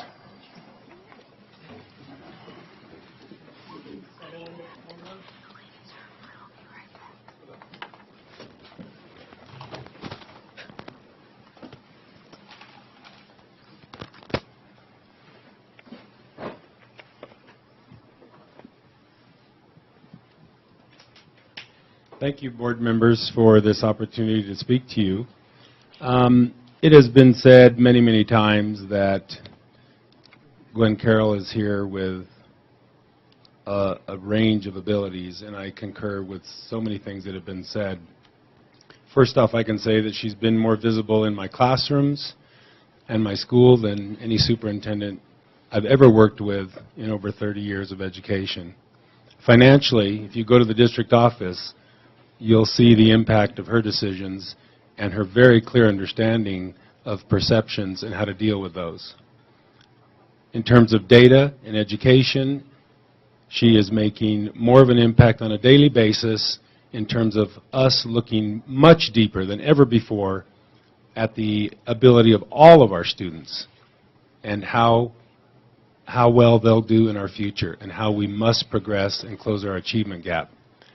She is looking at equity, not equality. She is very, very professional.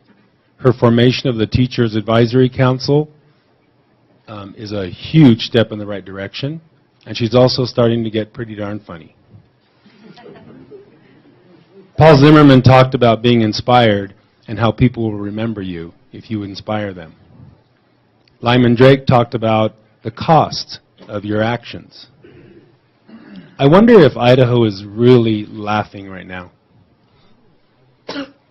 If you know Idaho and what they have out there compared to us, I think they're laughing.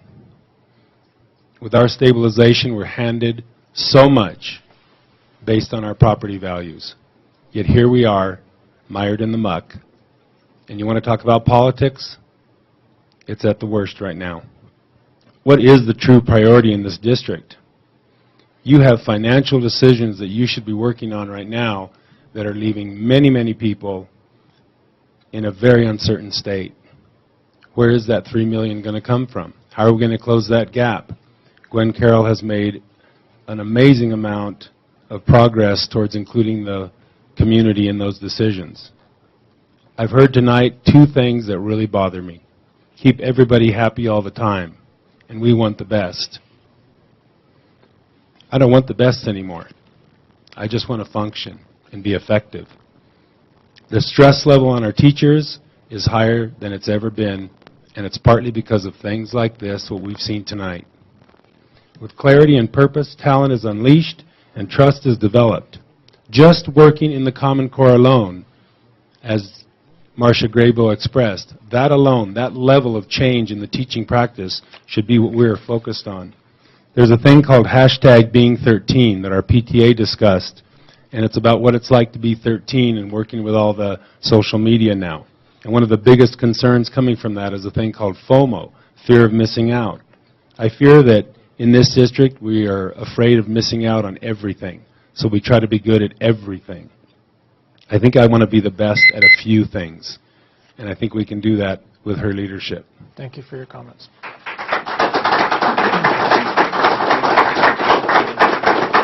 Next up, Ms. Pamela Plowman. Thanks for this opportunity to speak a second time.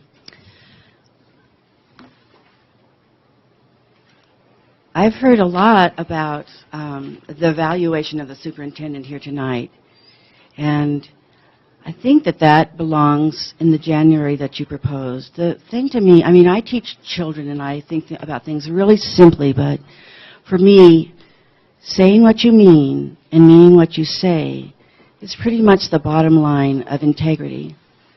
And this board clearly said in May that this evaluation and decision-making process would happen in January. And I'm actually really concerned about whether our two junior board members knew that that commitment had been made. And, you know, no one knows what goes on in that meeting, and they can't say, but if they weren't informed that the public had been told that this would happen in January, then I feel you didn't discuss a very important aspect of the issue of rehiring or giving a new contract to the superintendent. I think that it's just a total misleading thing to talk about her qualifications. What matters is how your board works, what you said would happen, and did it happen. So that's all I have to say. I feel it's very, very important for this board to have integrity and to make decisions fully informed. And if our junior members weren't fully informed, then our senior members are at fault in a really important decision. Thank you.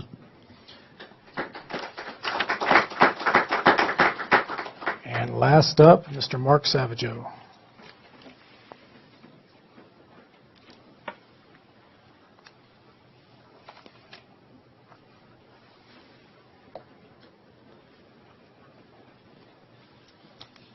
Mark Savageau, 901 Riverside Drive, Bellevue, Idaho. I'll make this quick since it's the last one. A lot of things have been said already. As a taxpayer, parent, teacher, and administrator, I have, as we all have, a vested interest in the success of the children of Blaine County School District. 2 years ago, I was afforded the opportunity to be part of the original hiring committee who recommended Dr. Holmes as our new superintendent of Blaine County Schools. During deliberations, we discussed the difference between a leader and a manager. When reviewing and interviewing a very talented pool, it became very apparent that the pool divided into these two very different groups. Managers are those individuals who are good at everyday workings of an organization, but do not have the capacity to lead an organization into the future. They are managers of the now, not what could be. Dr. Holmes is a leader. She possesses integrity, experience, knowledge, passion, and vision to move Blaine County School District in the direction we need to be heading, and has already begun the important process.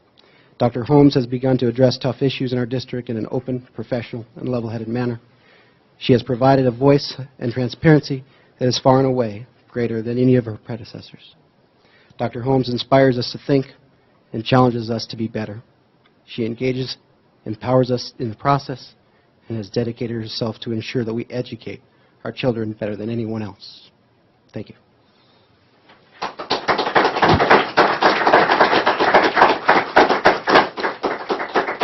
All right, that brings us to our decisions portion of the agenda. And under decisions, we have the consent agenda. Item A, consideration of minutes, regular November board meeting, November 17th, 2015. Special meeting of the board, November 17th, 2015. Acceptance of monthly financial report, payment of bills. Application for study travel by student group, Wood River High School Music Department. Mr. Max Stymack, who would like to speak briefly when I conclude reading these things. Item 4, disposal of surplus desks, Howard Royal, Director of Buildings and Grounds.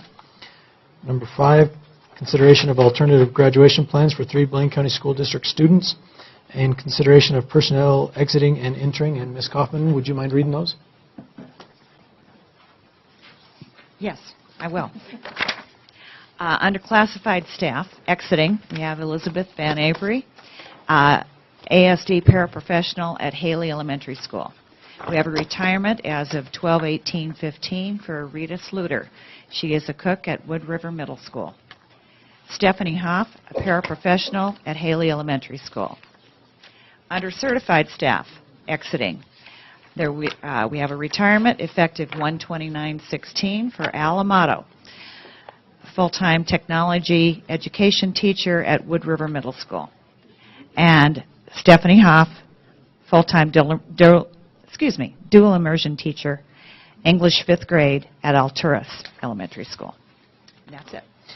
All right, and as amended, we also have the application for study travel by Mr. Fritz Peters for the Wood River Middle School student immersion program in Spain. Mr. Stymack, would you like to speak to the application for music department travel?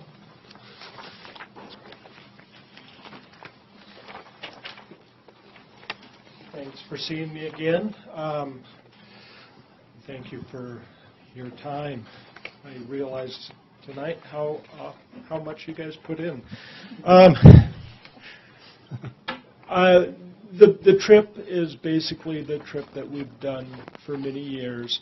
The only change that I'd like you to consider, and I'm pretty sure it's a policy change, so I'm not sure how that would work, but over the years we've been dealing with a 5-to-1 chaperone to student ratio. This is higher than almost every school in Idaho that I could find.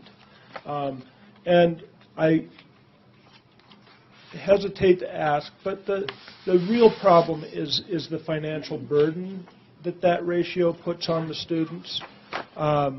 And quite frankly, the burden it puts on me as the trip leader and my colleagues, Tony Randall and Rebecca Martin, in that after a while you start having to worry about chaperoning the chaperones with that many chaperones coming along. You can see in my application the implications of that ratio is about $7,000 added on to the trip, which is incidentally the cost of one of the charter buses. So that's the only thing I'd like you to consider. It's not necessarily a deal breaker in the trip, but it's something I wanted you to be aware of. All right. Thank you. Do I hear a motion regarding the consent agenda as read? Discussion happens after the motion.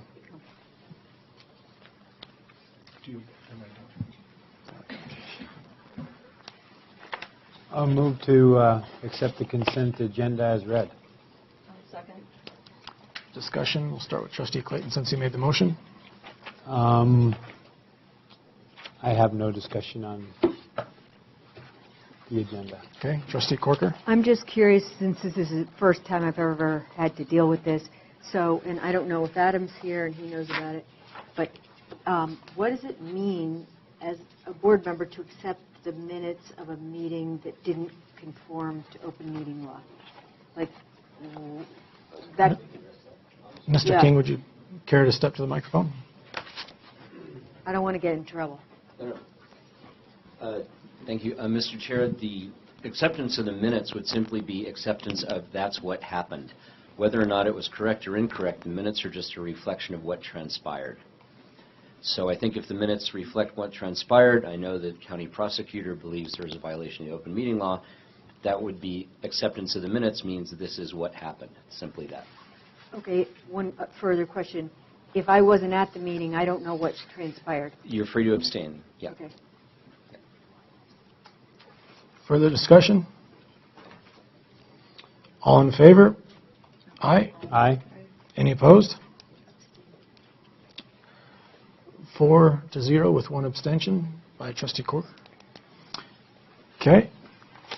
And item B, consideration of recommended draft, Blaine County School District draft policies, 503.4, interscholastic competition. Do I hear a motion regarding policy 503.4? I would move that we accept policy 503.4 as written. I'll second that. Discussion, Trustee Clayton? It's new ground for me. I think it's something that needs to be addressed, and I'm moving that we accept that policy as written. Further discussion by the board? All in favor? Aye. Aye? Aye. Any opposed? Motion carries 5-0. All right. Consideration of recommended Blaine County School District draft policy 602.12, class size.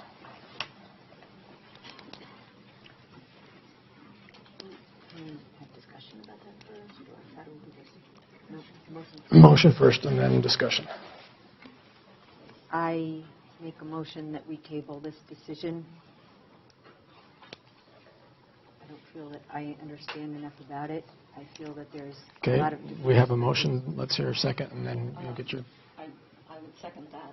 From what we heard tonight from the public comment, there was a suggestion to go back to the policy committee and talk about class composition, and then something about combo classes. Okay, so we have a motion by Trustee Corker, a second by Trustee Freund. Trustee Corker, would you like to speak to your motion? I don't feel that, I feel that there's more perspectives that I need to hear more about that. And I think we heard them tonight, so that's my simple reason. Okay. Further discussion? Trustee Freund? No, it's a suggestion to send it back to the policy committee. I would highly not recommend that. We've seen this policy 3 times. The last revision was actually done by the board, so I think it really should be in your hands at this point as to what you want to see written. So you have the recommendation of the policy committee before you with all the members that were involved, including the BCEA and teachers as ad hoc members. So if you guys are responsible for policy. If you don't agree with the recommendation, that's fine. But you need to make the recommendations that you want to see within the policy. I have a question. Sure. So are the class sizes of 20 recommended smaller class sizes? Those are recommendations. It doesn't say that they necessarily have to be that. We do have classes that are smaller than that. But those are Those are recommendations, and that's how it's written. The fact is, we all agreed that there had to be some kind of guidelines to where the district is going to have to make decisions financially whether to add teachers or not. And but you can set those numbers wherever you see fit. Those are the guidelines that the committee is recommended, but they are simply recommendations. But in the policy, it is written, as you can see, it is recommended that when a class size or an individual kindergarten class reach a certain size, there is no hard, when a kindergarten class reaches this size, then this is what's going to happen. There are recommendations. So is class composition taken into account then? No, that did not come up from the board. So that was the suggestion for sending it back to the policy committee, was to address that. Is that not something that you would recommend, and if not, why? Well, again, this would be the second revision from the board. So I'm just saying, if the board wants to make revisions, then no problem with that. The board needs to make its revisions. I just don't. If you're saying that the board wants to change things every time, and every time the board decides to make revisions, it's got to go back through the policy, then basically we're just taking your recommendations. It's a whole added piece of the process that really doesn't need to take place. So this has already been revised twice? Yes. Mm-hmm. Were those revisions done before our survey was done? Our surveys that we were doing with the community, where we were going out to the schools and stuff, were these revisions taking place before? The financial survey? Yeah. But it was, we already had the information from the strategic planning process that class size is valued. Yeah. It's been sent back twice to the policy committee. Twice they have brought it back to you with the same numbers. So The numbers haven't changed, but You've there been has been considerable changes, as you can see in a lot of the red line. You've been working on it since March? Something like that. Can I make a comment? Trustee Corcoran. So it seems like this is probably about the biggest issue in the valley that I hear consistently, and I feel like it might be worth a workshop where all points of view are heard and there's a two-way discussion. So I would suggest that it reaches that level of importance. Okay. Well, let's go ahead and, first of all, vote to see whether it's going to be tabled or not. So all those in favor of tabling the discussion of 602.12 class size for further discussion and revision, all in favor? Aye. Aye. Any opposed? Nay. Motion carries 4-1. It has been tabled. And now we can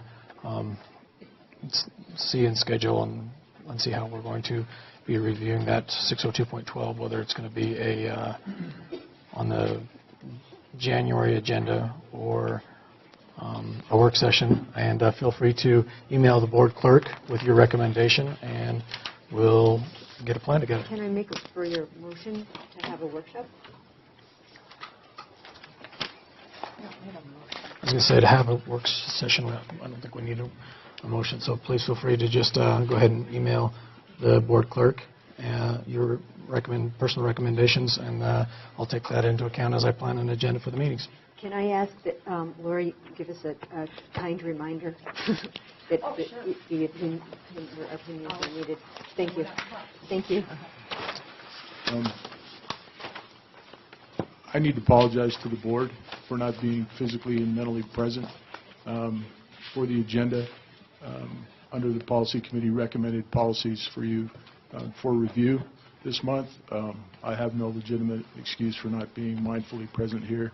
I apologize to you for not valuing your time at that point, and it won't happen again. Okay. All right. On to item C, correction of alleged open meeting law violation pursuant to Idaho Code 74-2087B. Declaration that any action taken regarding the superintendent's contract extension on November 17, 2015 is void. Do I hear a motion? I'll make that motion. I'll second. Any discussion? All in favor? Aye. Any opposed? 4-0 with one abstention by Trustee Corker. All right. Do I hear a motion to convene to closed executive session pursuant to Idaho Code 74-2061A to consider hiring a public officer, employee, staff member, or individual agent wherein the respective qualities of individuals are to be evaluated in order to fill a particular vacancy or need, and pursuant to Idaho Code 74-2061B to consider the evaluation, dismissal, or disciplining of, or to hear complaints or charges brought against a public officer, employee, staff member, or individual agent or public school student. I'll make that motion. Second. Roll call vote. Trustee Clayton? Aye. Okay, discussion? So I'm not quite understanding. This looks like it's going straight, there's evaluation and hiring. Both going to be discussed, is that right? In the same meeting? This way we can talk about the evaluation and the contract in executive session. Further discussion? Trustee Clayton? Aye. Trustee Corker? Nay. Trustee Benyon? Aye. Trustee Freund? Aye. Trustee Bustos? Aye. Motion carries 4-1, which passes the 2/3 allotment necessary to enter into closed executive session. The board will move to the room adjacent, have our executive session, and then we will reconvene in open session here when we are done.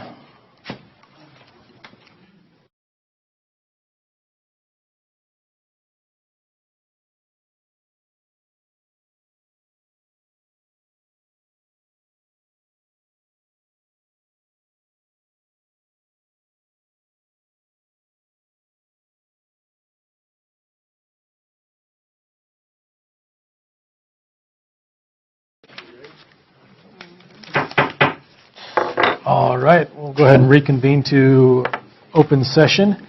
And with the executive session officially starting at 10:20 due to potty breaks, we are now in open session at 11:40 for the record.